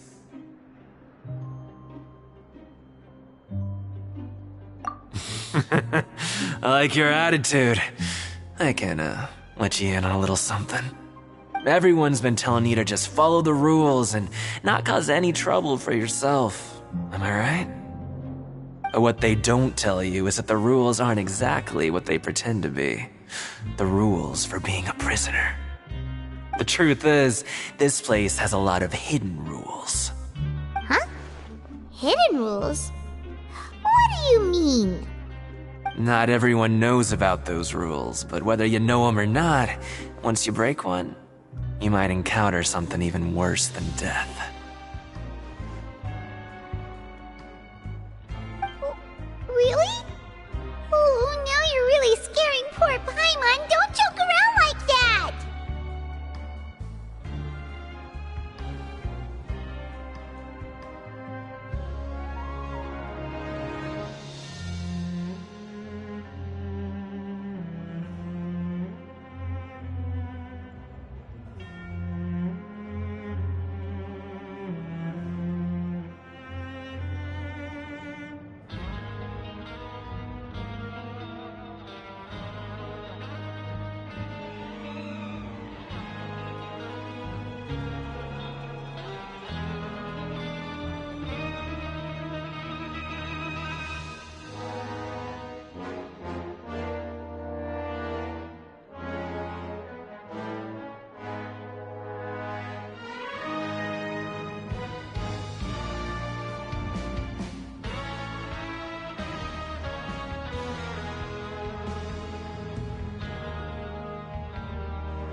Of course.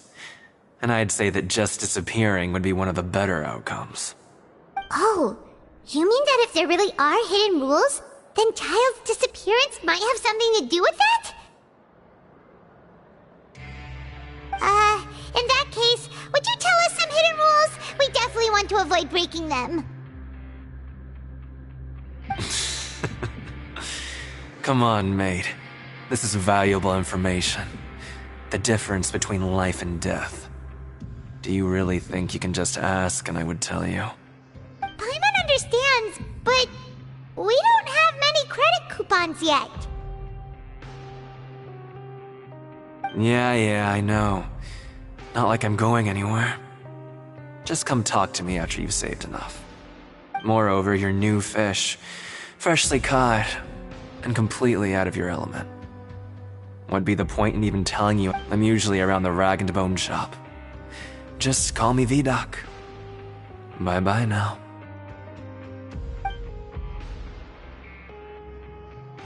He left. Just like that. Huh. Do you think he's just trying to scare us into buying fake information from him? Yeah. It might be a good place to start in our investigation. Hidden rules, huh? But like he said, we don't have any coupons and we're still not familiar with this place. Oh, there's nothing we can do about it now.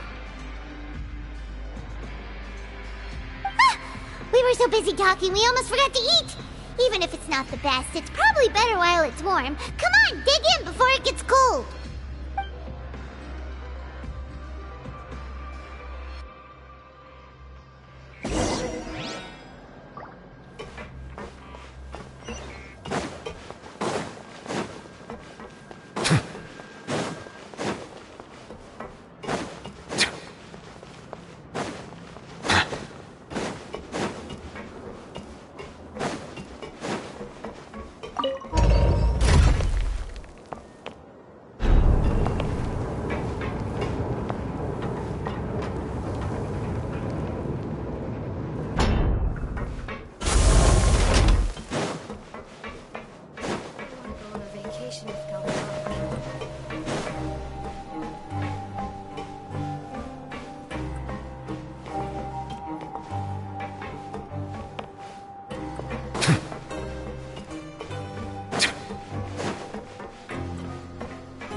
So Paimon just confirmed with the guards that our shift is set for every morning, and we're free to do whatever we want all afternoon. But it seems like most of the other inmates choose to continue working through the afternoon to earn more credit coupons. Oh, and they also said that you can use coupons to skip work in the morning and free up your time. They weren't kidding. Credit coupons really can be used to do anything here. Paimon's so tired. And we'll need to wake up and go to work in the morning.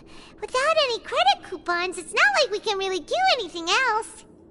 Nighty-night, Traveler. Paimon hopes we can keep making progress on our investigation tomorrow.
You seem to have something on your mind.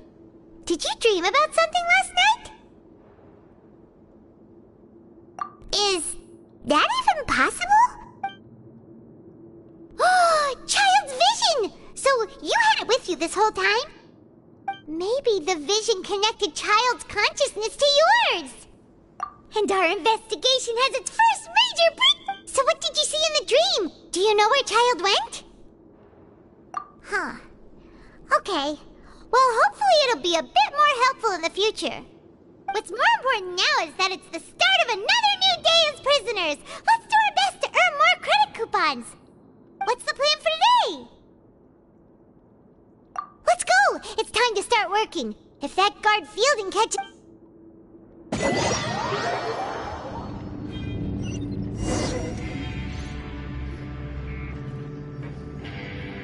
Look who decided to show up. Get your butts in gear and get to work. Time's a-wasting. Good, here you go. Remember to give me the widget once you've finished processing it.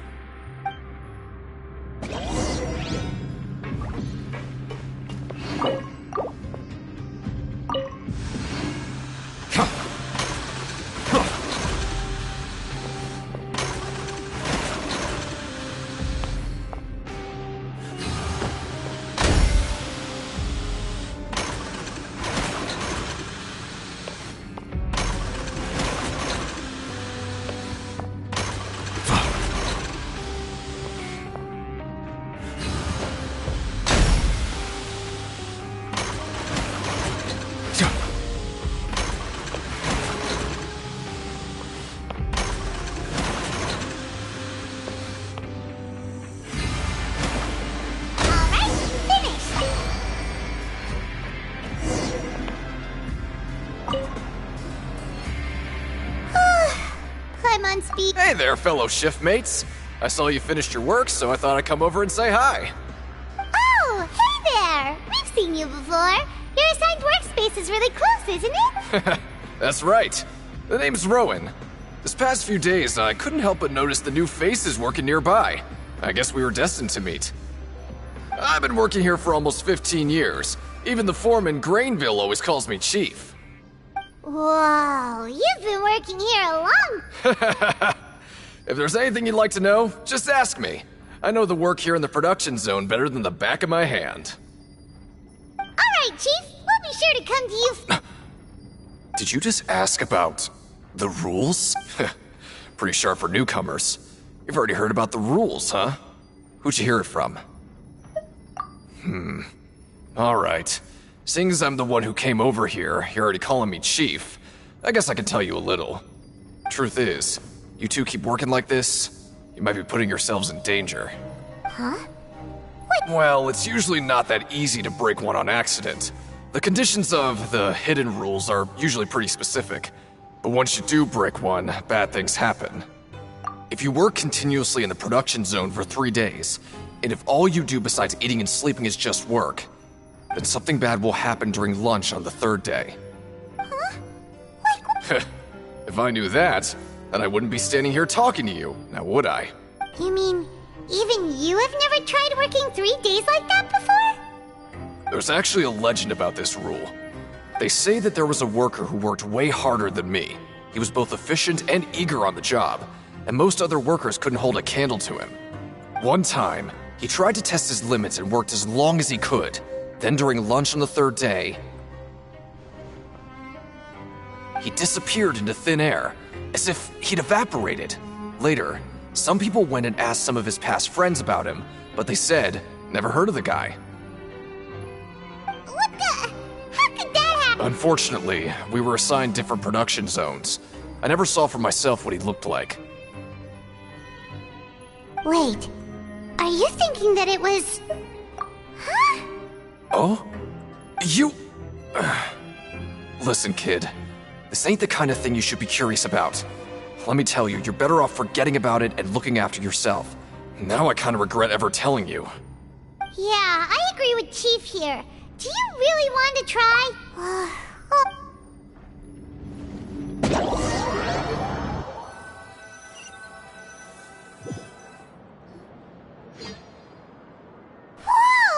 Isn't this the Super Lucky Meal? Looks like hard work really does get rewarded. Paimon's gonna take her time and savor every bite. What would you like to do this afternoon?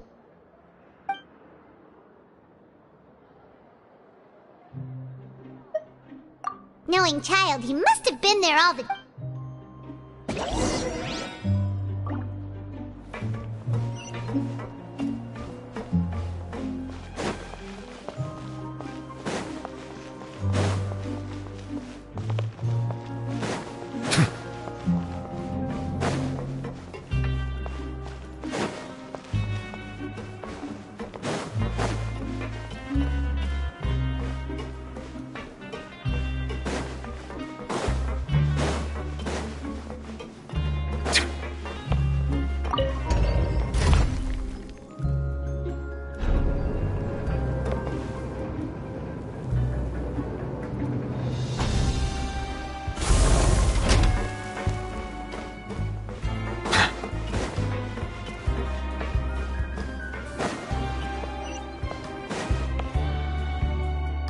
Oh, you must be the Traveler, huh? Sorry, mate, but competitors as strong as you are prohibited from participating. I don't make the rules, mind you, but even convicts value their lives, don't they? I hope you can understand. But we have a game here that'll let you show off your strength, and you'll even earn some... And if we lose the game... Of course! That's the cruel reality facing every competitor in a place like the Pancration Ring. Okay, great. The targets in front of you will pop up one after another. You'll need to hit the targets in the same order that they popped up. If you can complete a few rounds in a row with no mistakes, then you'll win credit coupons. But the second you mess up the order, you'll lose. Game over. The game costs 300 credit coupons to have it go. Thanks for your patronage, mate. Now, let the game begin.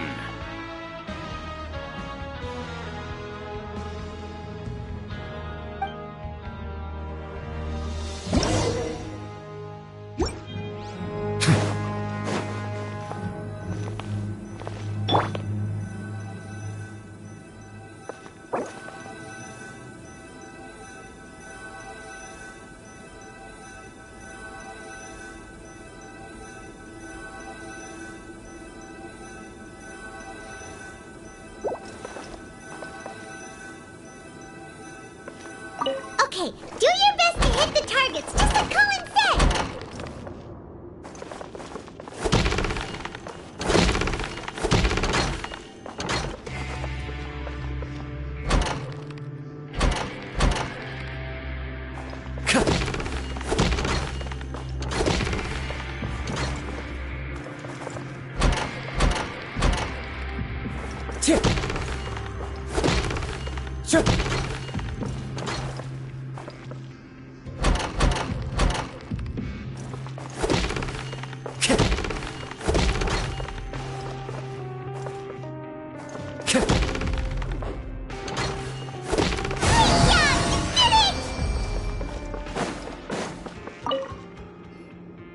I'll be.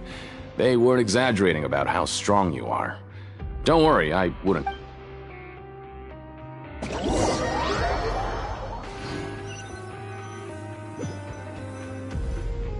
Aw, looks like we won't get a chance to sleep in as long.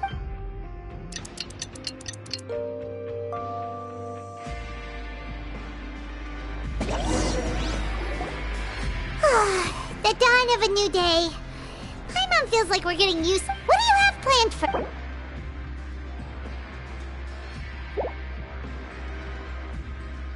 Right, we just.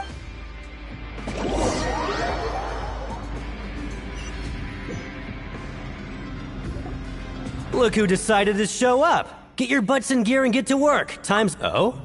What's with sudden... Sure.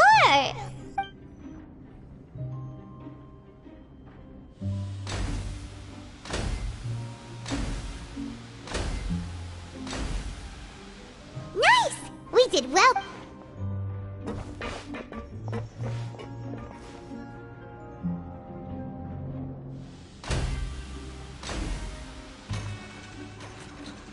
Ooh, Paimon's had it.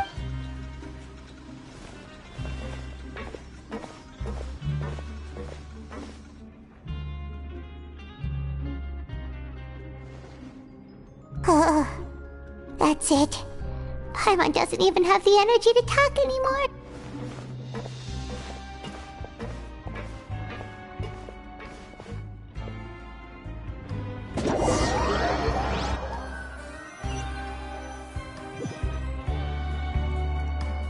Oh, Paimon's exhausted. It's just work, and more work. Paimon's little body can't handle this much longer. Wait a sec. Now that Paimon thinks about it, haven't we been working non-stop for 3 days now? And, oh, Paimon feels a shiver going down her spine. What's going to happen?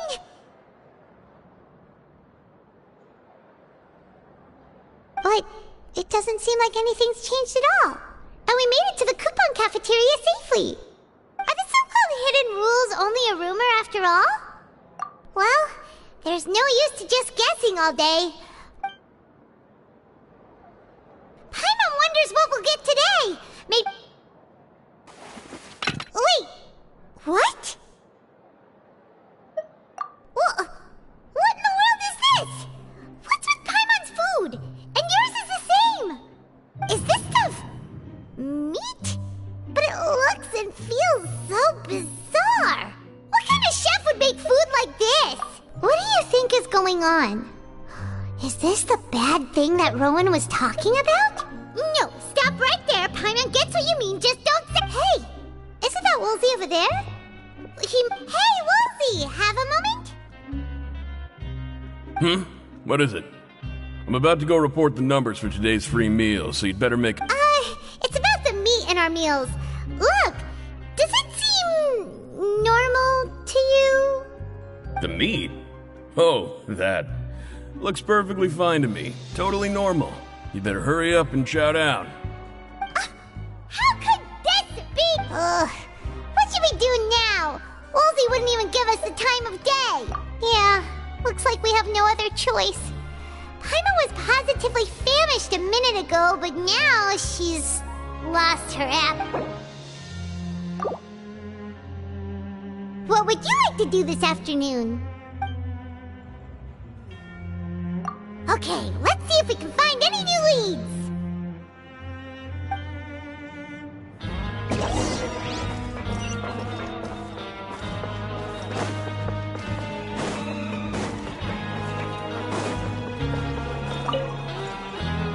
Oh, hello. No need to be— Sorry, I couldn't help but think of His Grace once I saw— Oh, it's hard to say. Maybe I am. He's got a very overwhelming presence. Wait, seriously? Well, I'm always indecisive, and I tend to make a mess of things. It's like a reflex. I just instantly start to tense up the moment I see a smart and capable person like His Grace. What? Please, don't say anything like that out loud. How could...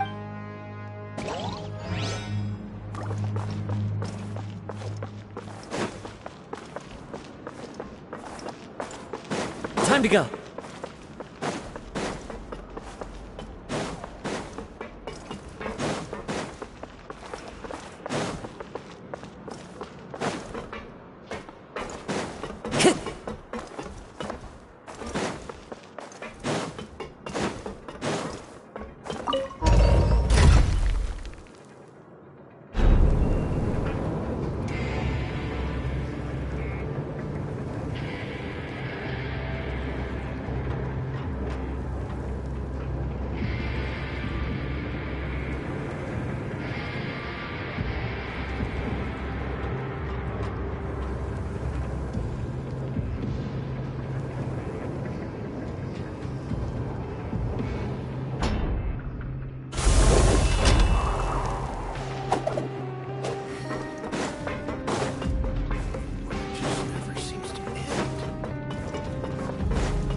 Hey, it's the Traveler and Paimon.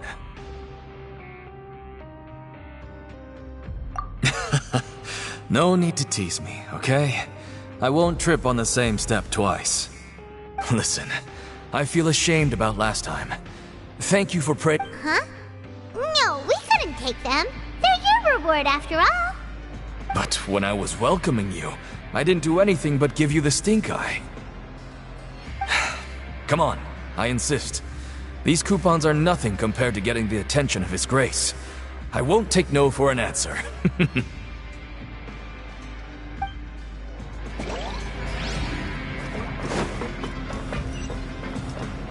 Time to go.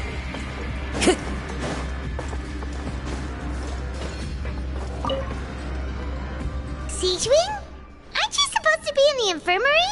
What are you doing in the production zone? Hello, Traveler. Paimon? Everyone's usually busy around now, and we don't have any patients to look after in the infirmary. I thought I'd come here and enjoy the sight of everyone hard at work. Enjoy? What's there to enjoy here? It's really worth watching. I often stand here and observe everyone. Humans are just so interesting and adorable. I like to watch your expressions while you work. Are you talking about pets or people? Oh, I can see why you think that, but you shouldn't jump to conclusions. See, we Melazines are a different species, and we see the world very differently from humans. It's very easy for me to observe everyone's condition. All it takes is one look, and I can tell which workers are exhausted. Wait, Melazines can see that? Yes, running around tending to everyone's health is very fulfilling. But I'd much prefer it if you're all happy and free from exhaustion and pain in the first place. Take care of your body and make sure you eat well. Always rest when you're tired from work and don't push yourself too hard. We'll definitely take care of ourselves. Thanks for the reminder.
I was injured a bit just now.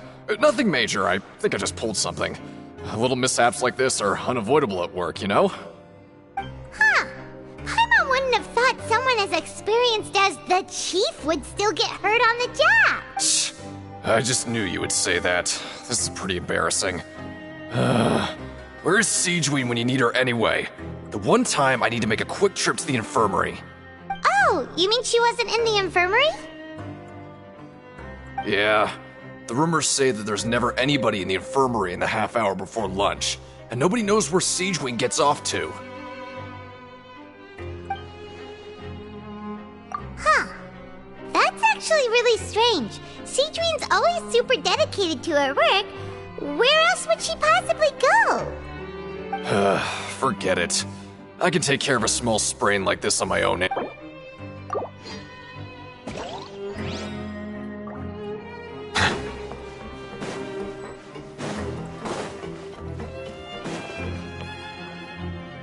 look! There's something here! Looks like a research notebook. That suspicious guy peeking into the infirmary just now. Is he a fan of Sigewinne?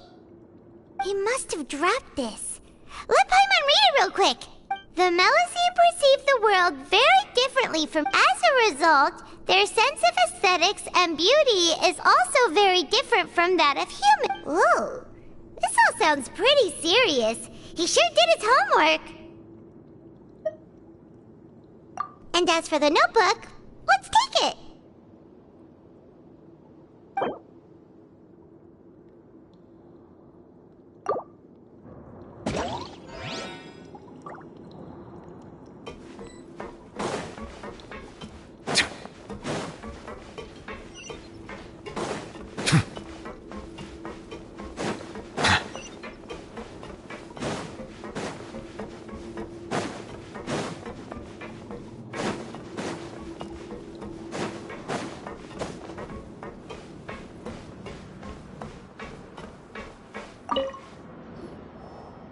Oh, wonderful.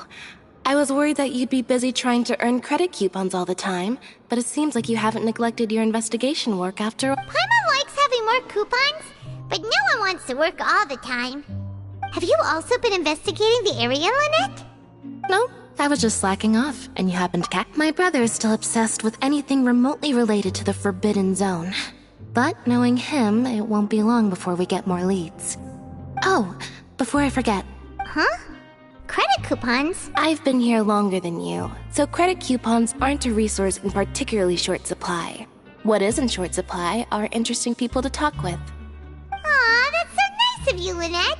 We'll be sure...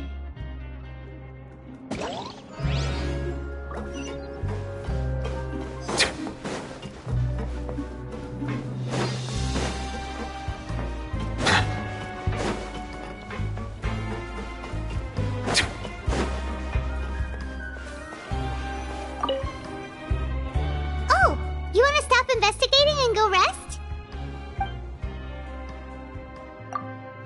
Okay, you should rest up. So after working... Has our investigation... Really? Then it looks like that. Well, we'll keep...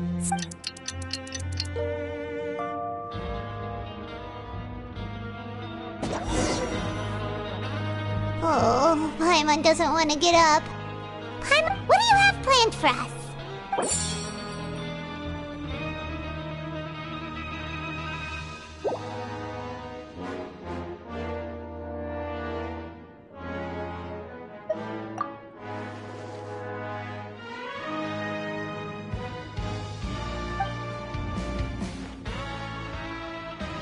After working here so long, we're really doing the same thing all the time. Yeah.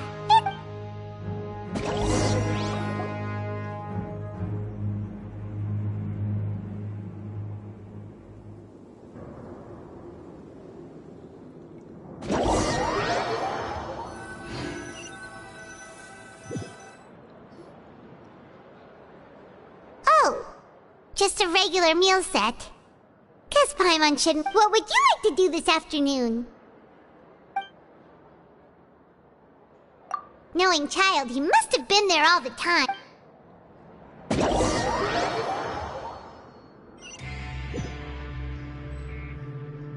Oh, back for another try? All right, then.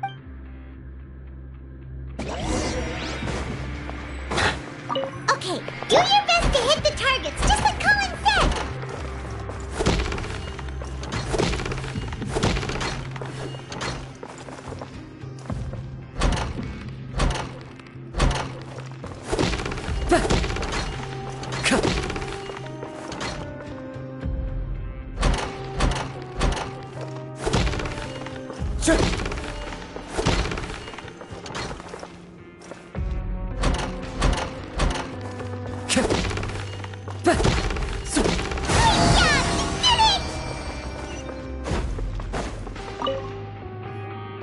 Your strength really shouldn't be underestimated. Nobody who values their life would be willing to get in the... However, just go talk to Rusimov. Buy a ticket for whichever fighter you think will win.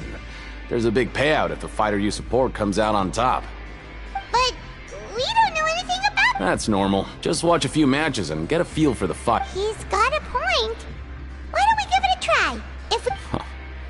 Bet at random, huh? Well, how should I put it? It's not like you can't... Huh? We shouldn't get too carried away. What? I never even picked a boxer before, and you already know about the rules? You're not just strong fighters. Seems you're pretty perceptive, too. Might as well tell you about it, since you already know that much. Plus, besides, I don't want to risk ever losing a customer like you. Is it that serious? Okay. The hidden rule here is, if you buy both boxers' tickets and support them both, something bad will happen the next morning. So the rule is that we shouldn't pick both boxers in the same fight. But if anyone actually did that, wouldn't they be guaranteed to lose, Coupon? And what do you mean by... How would I know?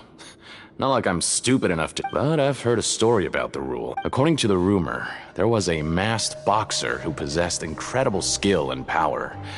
None of it... However, in the final match, the organizers told him to take off his mask. He refused and never showed up to the fight. And after that, he was never seen again. Some say he died, or that he was taken care of by the event's organizers. But everyone remembers that he was someone who cherished... In his eyes, supporting both boxers in a match would dishonor the competition itself. So you mean it's like a curse? He'll take... No, he was always wearing a mask, like he was intentionally trying to hide his... Traveler, do you think that boxer was... Huh? You're not serious. Look, here I was just trying to be Yeah, it sounds pretty scary to Paimon. Betting on both fighters will set you back about 3,000 credit coupons. If you have enough, then...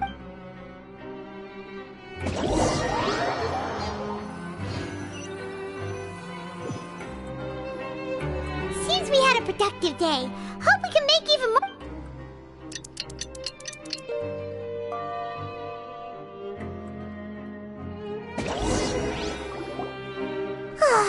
The dawn of a new day. What do you have planned for us?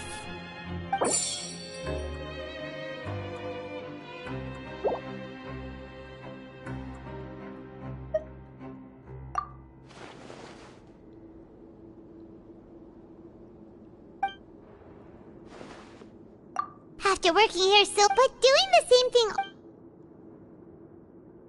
Yeah,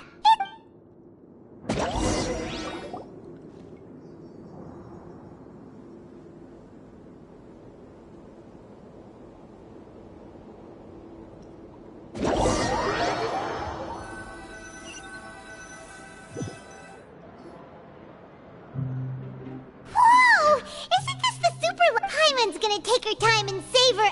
What would you like to do this afternoon? Sure, if we're not going to work.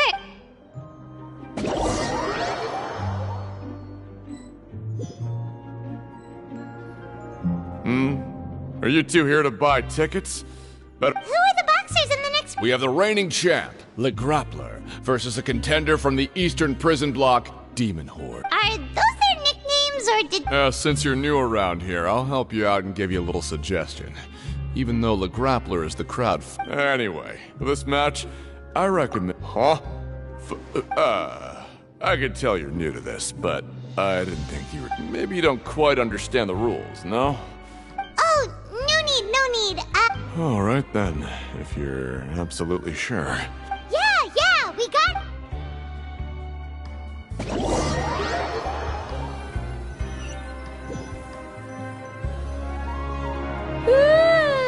we woke up so...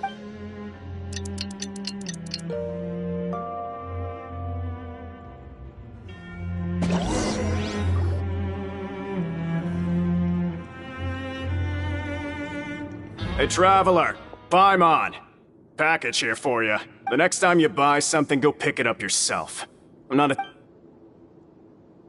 Huh? A package? For us? Did you buy something, Traveler? Paimon's not quite awake yet, so why don't you go take a look? Right! Yesterday we broke the hidden rule and bought tickets for both boxers. Oh, maybe this package is the bad thing. Paimon suddenly feels wide awake. Wait, maybe let Paimon go hide somewhere first. Just call Paimon... Hey, wait! Paimon's still here! Don't open it!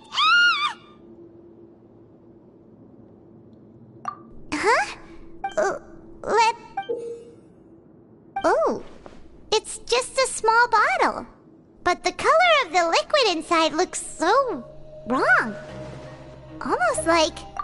Alright, that's enough of that. No need to say it out loud. Paimon already knows what you're trying to say. Ugh! No way! Get that stuff away from Paimon! Paimon thinks we shouldn't open the bottle until we fix...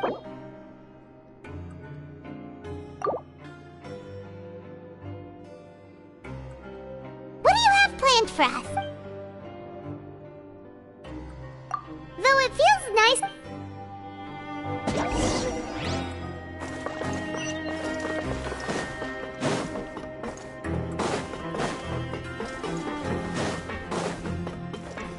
Time to go.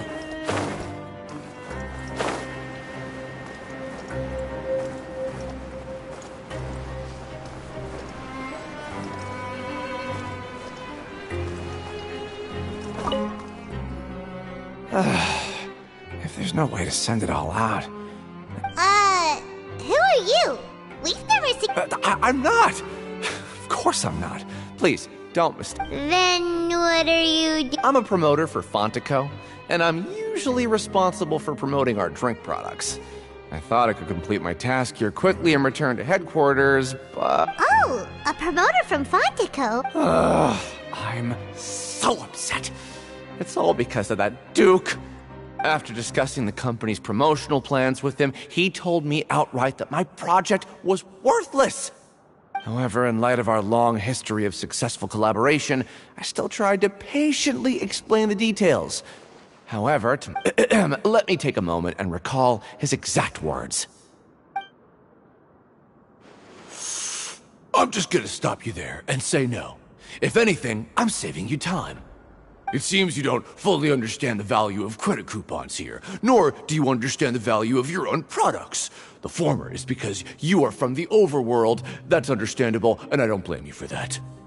But as for the latter, only someone monumentally stupid, so breathtakingly stupid that they were completely ignorant of the value of credit coupons, despite living in the underworld, would ever possibly consider buying your drink. Let's just forget it. Anyway, that's how he rejected my proposal and asked me to come up with another solution with the condition that it doesn't cause any trouble for him. Can you believe that guy? Well, he is the head honcho here. Not much you can do about that. We better... Fine. I know, I should just let it go. I'm on his turf, after all. His house, his rules.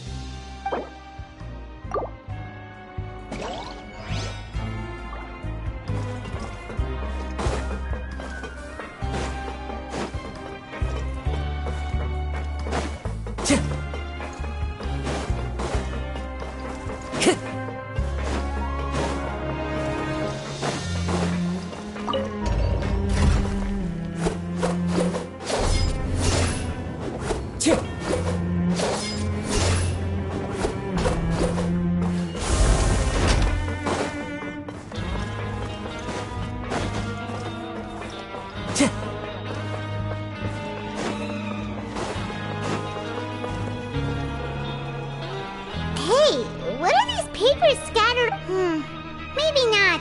Every page has the Fontico symbol on it. Maybe... okay. Oh, you're right. Guess there's nothing to worry about then. Let Paimon have a look here.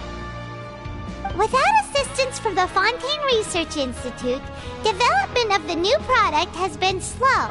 We have no choice but to let the new product undergo the first phase of promotional trials without a designated name or packaging.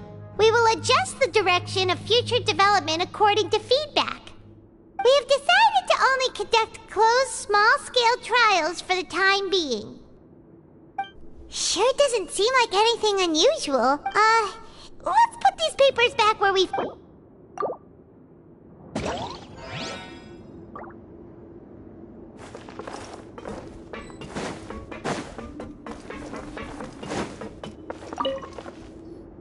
Hey, I heard you crazy fools really did it. Well, the next day we received a mysterious... So it is real. You didn't become cursed or anything like that, did you? Are you both still okay? Wait. Are you sure that it's still you controlling your bodies right now? Paimon's not sure. Oh, okay. Yeah, you two don't seem to have changed at all. But I wouldn't let your guard down just yet. Still, Even if we bought, when it comes to things like... Hey, just what do you... It makes so little that he... Oh, so it's the... Let's just say it's a mutually beneficial arrangement. There... anyway, you try...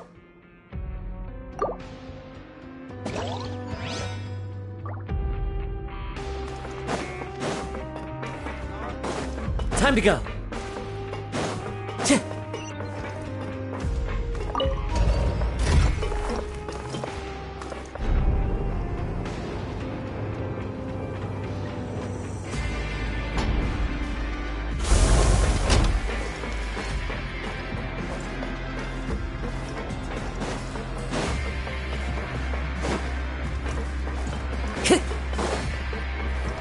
Time to go.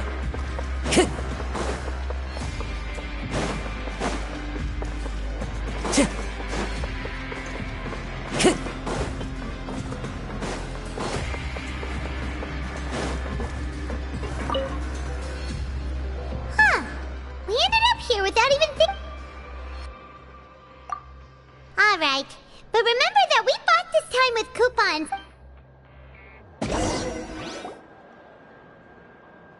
Oh, just a regular meal set. What would you like to do this afternoon?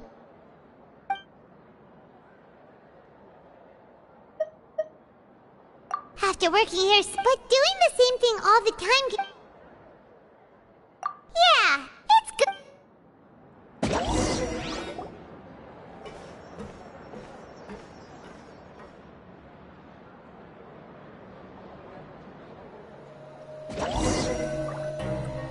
A mysterious box? A bottle of crimson liquid? Do you have any ideas, Traveler? Really? Well,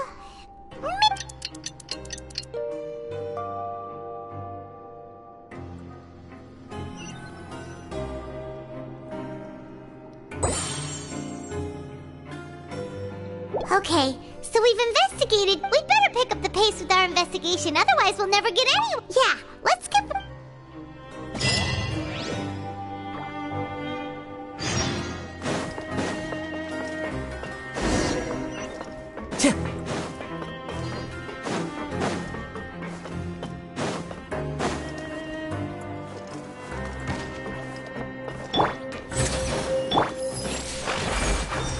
Hey, isn't that Vidoc over there?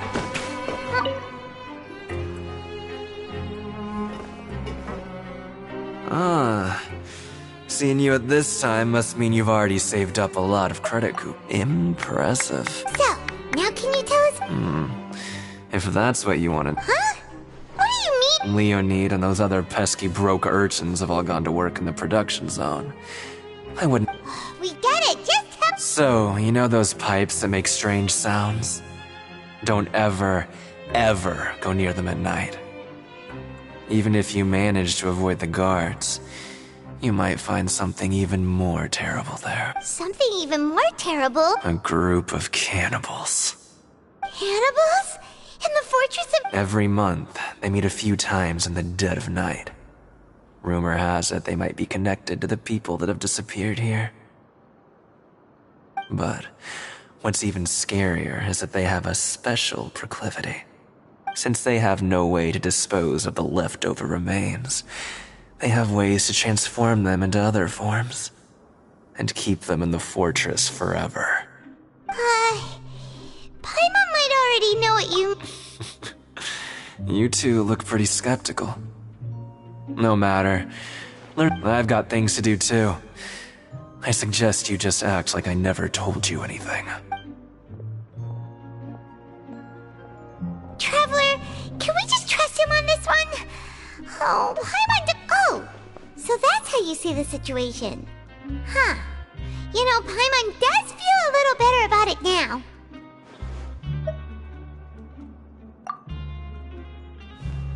When will all the secrets end?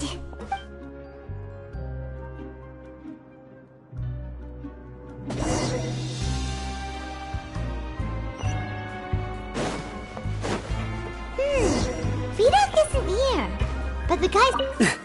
Just stay... What?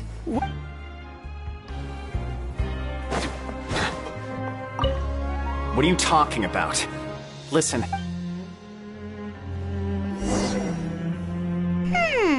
Their attitude sure is suspicious. Like they're trying to avoid us. But if they're being so... Oh, this is all getting way too creepy for... So you mean we still need to investigate...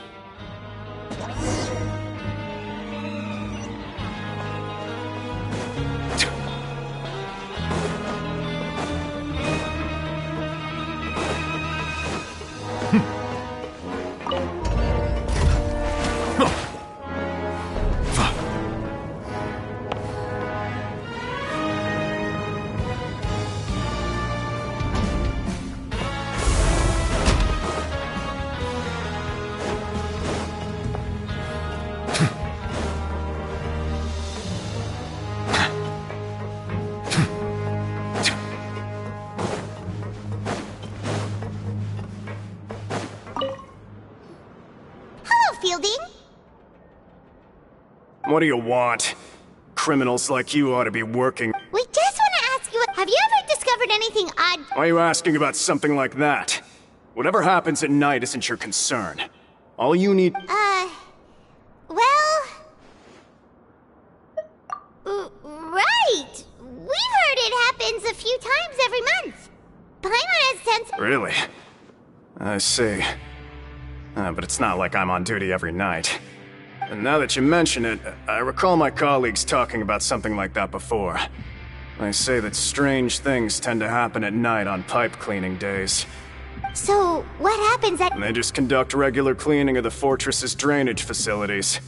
There are 3 pipe cleaning days per month, and it just so happens that today is one of the scheduled days. You can try to confirm the sounds tonight if you want, and if they're real, then I can report the issue to my superiors for you. Oh, okay. If that's all, then I'll be leaving now. I advise you not to try anything funny, though. Don't worry, we don't want any... Oh, he left. So what do you think about the... Right, both are a possibility. Paimon knew you would say that.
were just peacefully sleeping to Paimon. Well, what did you see this? Really? So we're finally starting to figure out... Okay, well, it's a...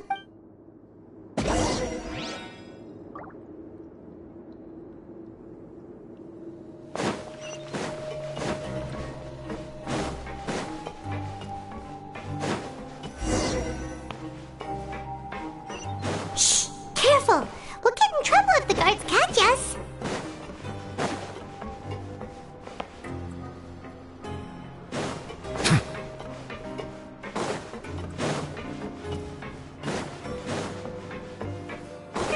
This should be the place.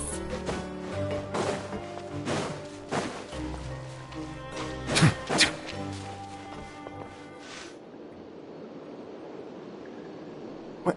I know you. You've got guts showing up here.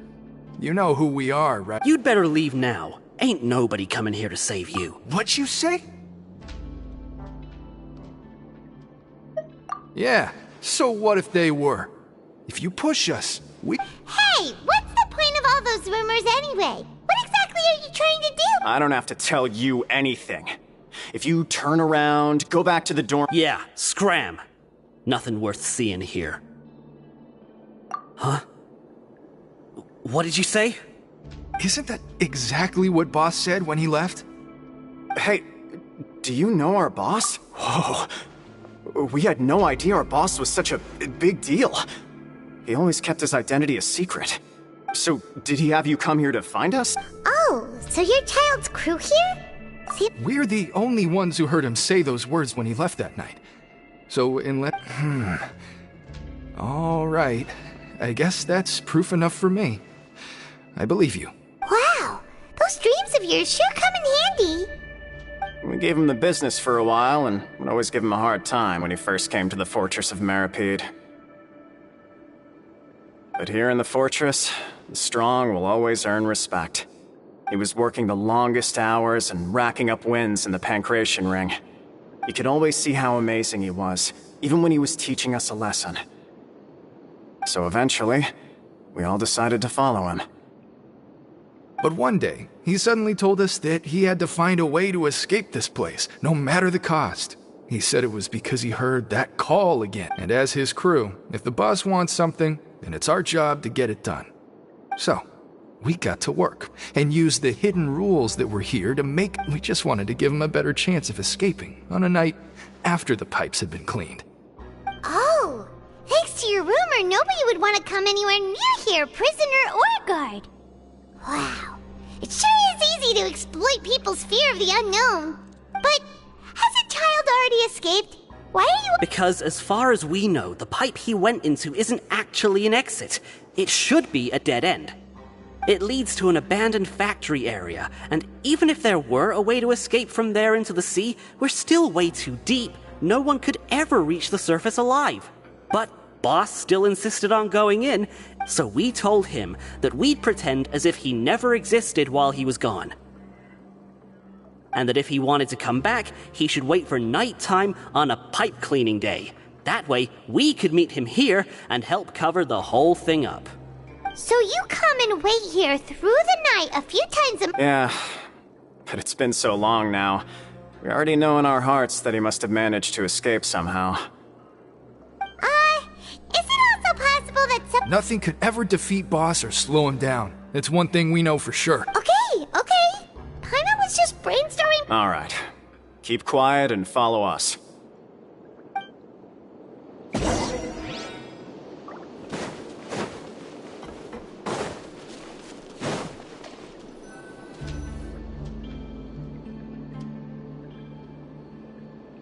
The way up from here has been sealed off. It's Boss left by going down from here.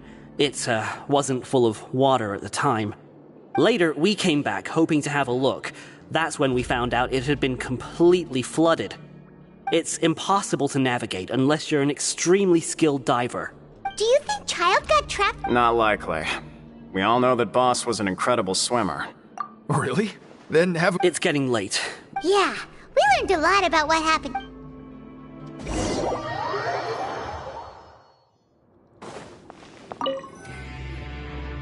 Whew. We finally learned some key information. Seems odd. When you said you knew a diver, you were talking about Fremine, right? Ugh. Why is Childe like this? What was he doing going into the pipes? Not making our jobs easier, that's for sure. Fortunately, though, it seems like it's only a matter of time now before we find out what really happened. Now that we can finally relax, I'm starting to feel super sleepy. Let's try to get some rest while we still can. Nighty-night, traveler!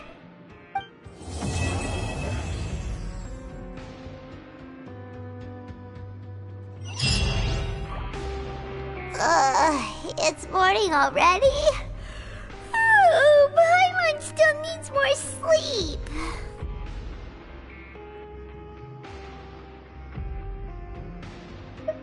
Huh?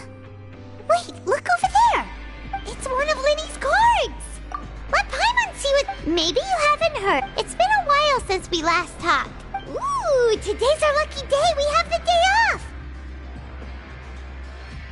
From the sound of it, we still have some...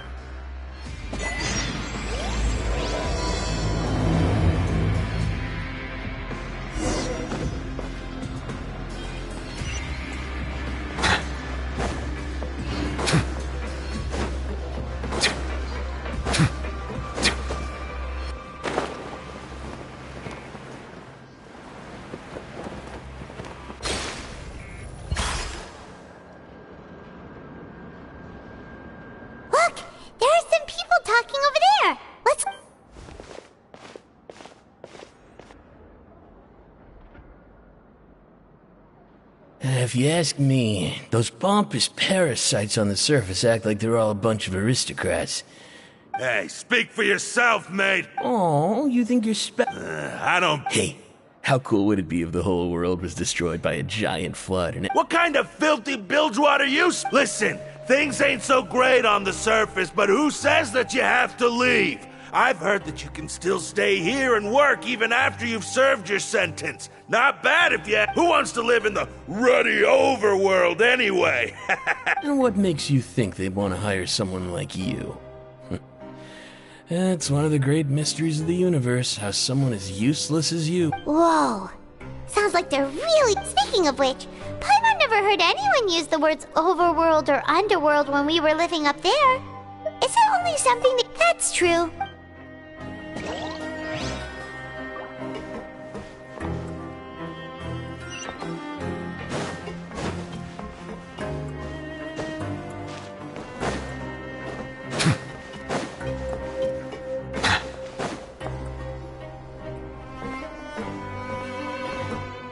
There's a group of people over there.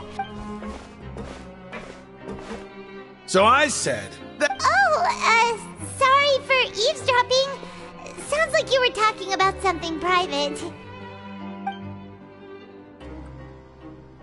What's the matter?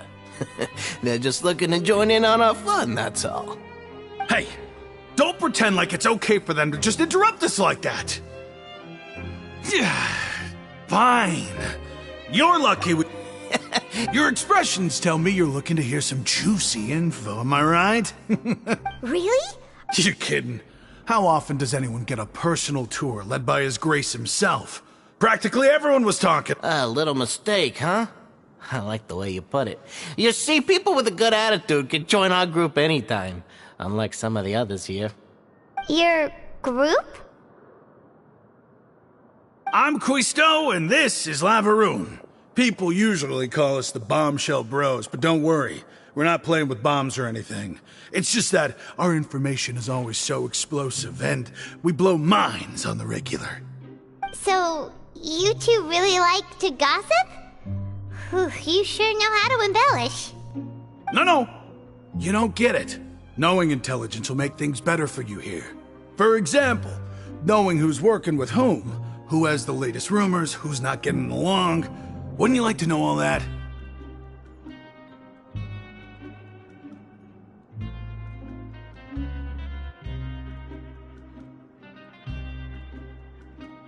Whoa, all this info's worth something, you know? You should prove you're worthy of it. I don't mind him.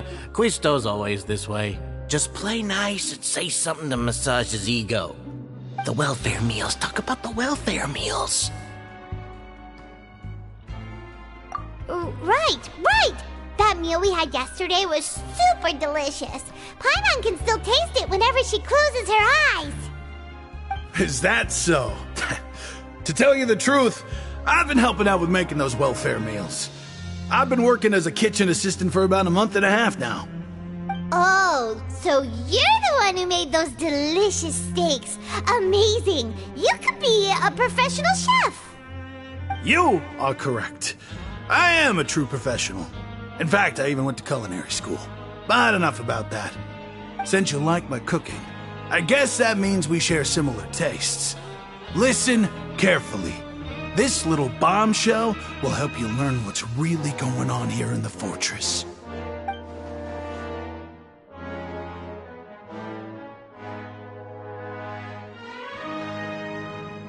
Listen, kids.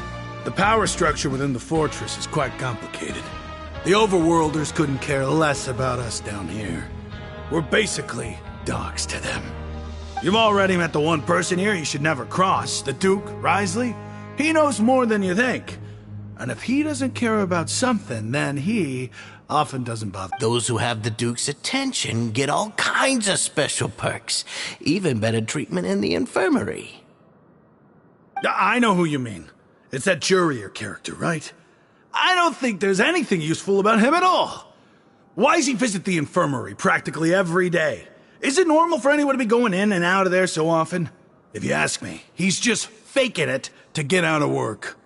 But did you know that Jurier was a talented researcher from the Fontaine Research Institute before he came here? There's no denying that. I don't care if he was a researcher that could turn dirt into Mora. Once you're in the fortress of Meropide, you're just another inmate like everybody else.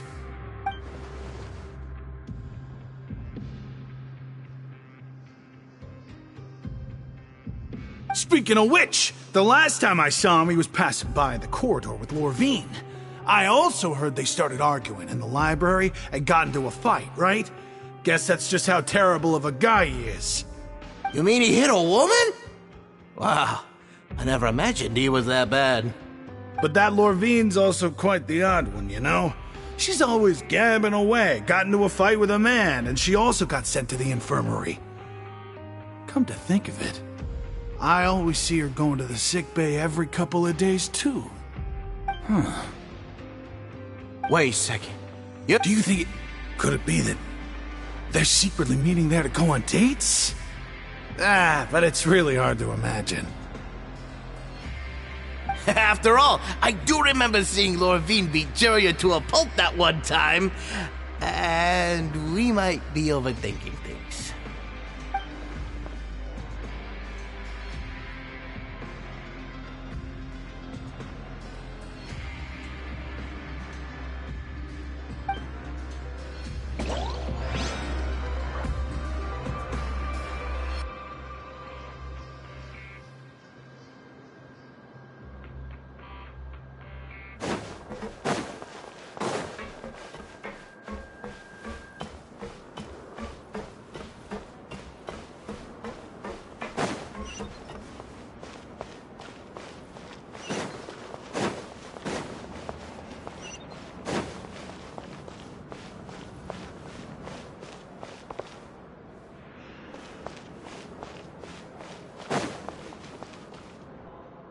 Hey, you over there? Yeah, you. Say, do you like playing card games? You know, like Genius Invocation TCG? You TCG players are like mint in the wild, literally sprouting up everywhere. Hey, come on now. What's wrong with finding fellow Invocation aficionados? Anyway, care to join me? All right. No pressure. But why would you be looking for people to play Genius Invocation in a place like this? Don't people usually come here to fight? Whether you're throwing down... There are lots of card players here in the fortress. When I saw you, I immediately thought, hey, even out... Sure. Great! Since you've been here longer than us, you need to flex... I thought you would have already heard everything by now. All right. Why don't you pick? All right. Have you heard any strange rumors since you've arrived? Ben, did you know that there are some people... Yeah, so you've already met those two. They're quite a pair. They always keep an eye out for the latest happenings and gossip about everything. I heard that they used to be a chef and a bartender before they were sent down here. You know how bartenders are, always chatting with customers. And chefs love to pass the time just hanging out when they're not cooking. Good to know. Do you have anything else to tell us? Let me think. Sounds like you want to hear something a little more tantalizing. Oh, did you know that the Duke was also a convict in the Fortress of Meripede before? Huh? Wait, are you serious? That's right. The Duke was an inmate just like you and me. Seems he was exiled here for committing some crime. Who knows how he ended up rising up to become the warden, though. To go from an ordinary inmate to becoming the manager of the whole place? I'm not gonna lie, I kinda respect that.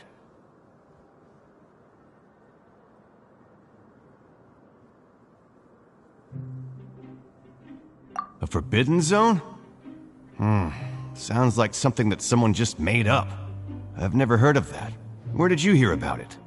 It's just a rumor we've been hearing, but no worries if you've never heard of it. Do you have anything else you can tell us? Anything else? Not that I can think of, but I'll be sure to tell you anything interesting I hear next time. You'll have to play a game of Genius Invocation with me first, though. Okay, we've talked to just about everyone, and it's about time for us to go meet Linny. According to the card he left us, we should go meet him in the production zone.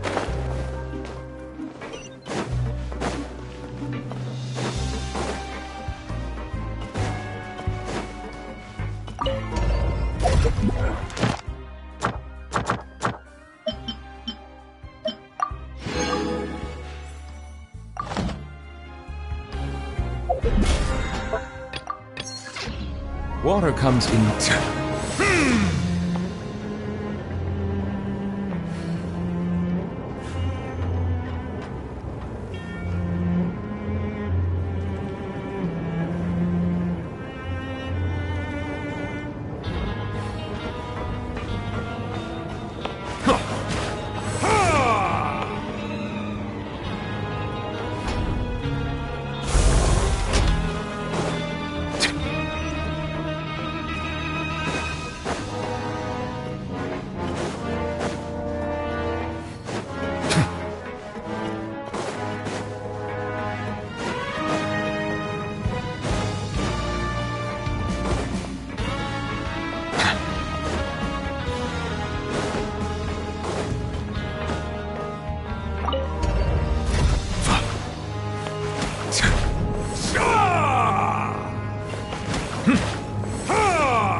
Huh?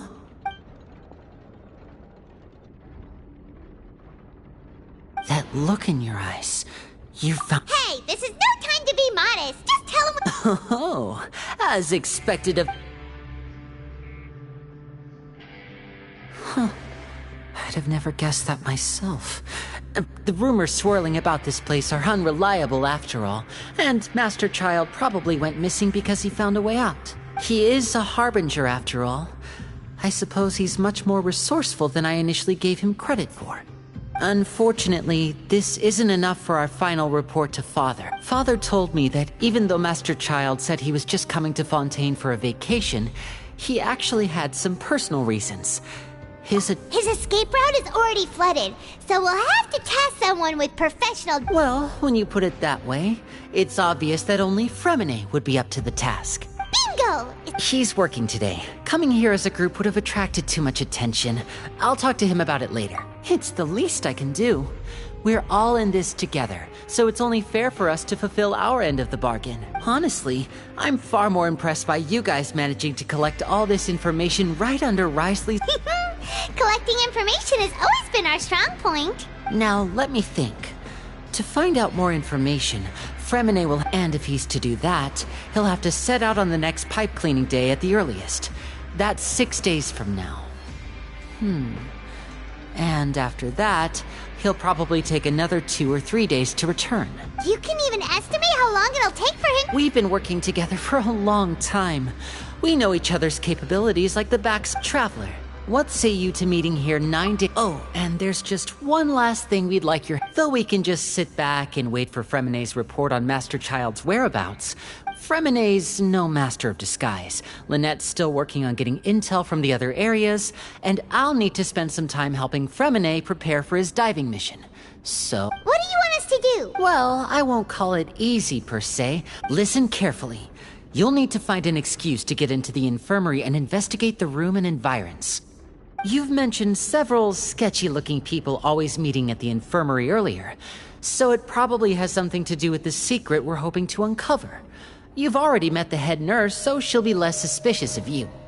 Investigate the internal structure of the infirmary and any active dealings within, and pass those on to me alongside anything else you're able to discover. But also, there's no need to take risks. My apologies, I just started But that's not a bad thing, right? All right, then we'll head out and... Let's go our separate ways.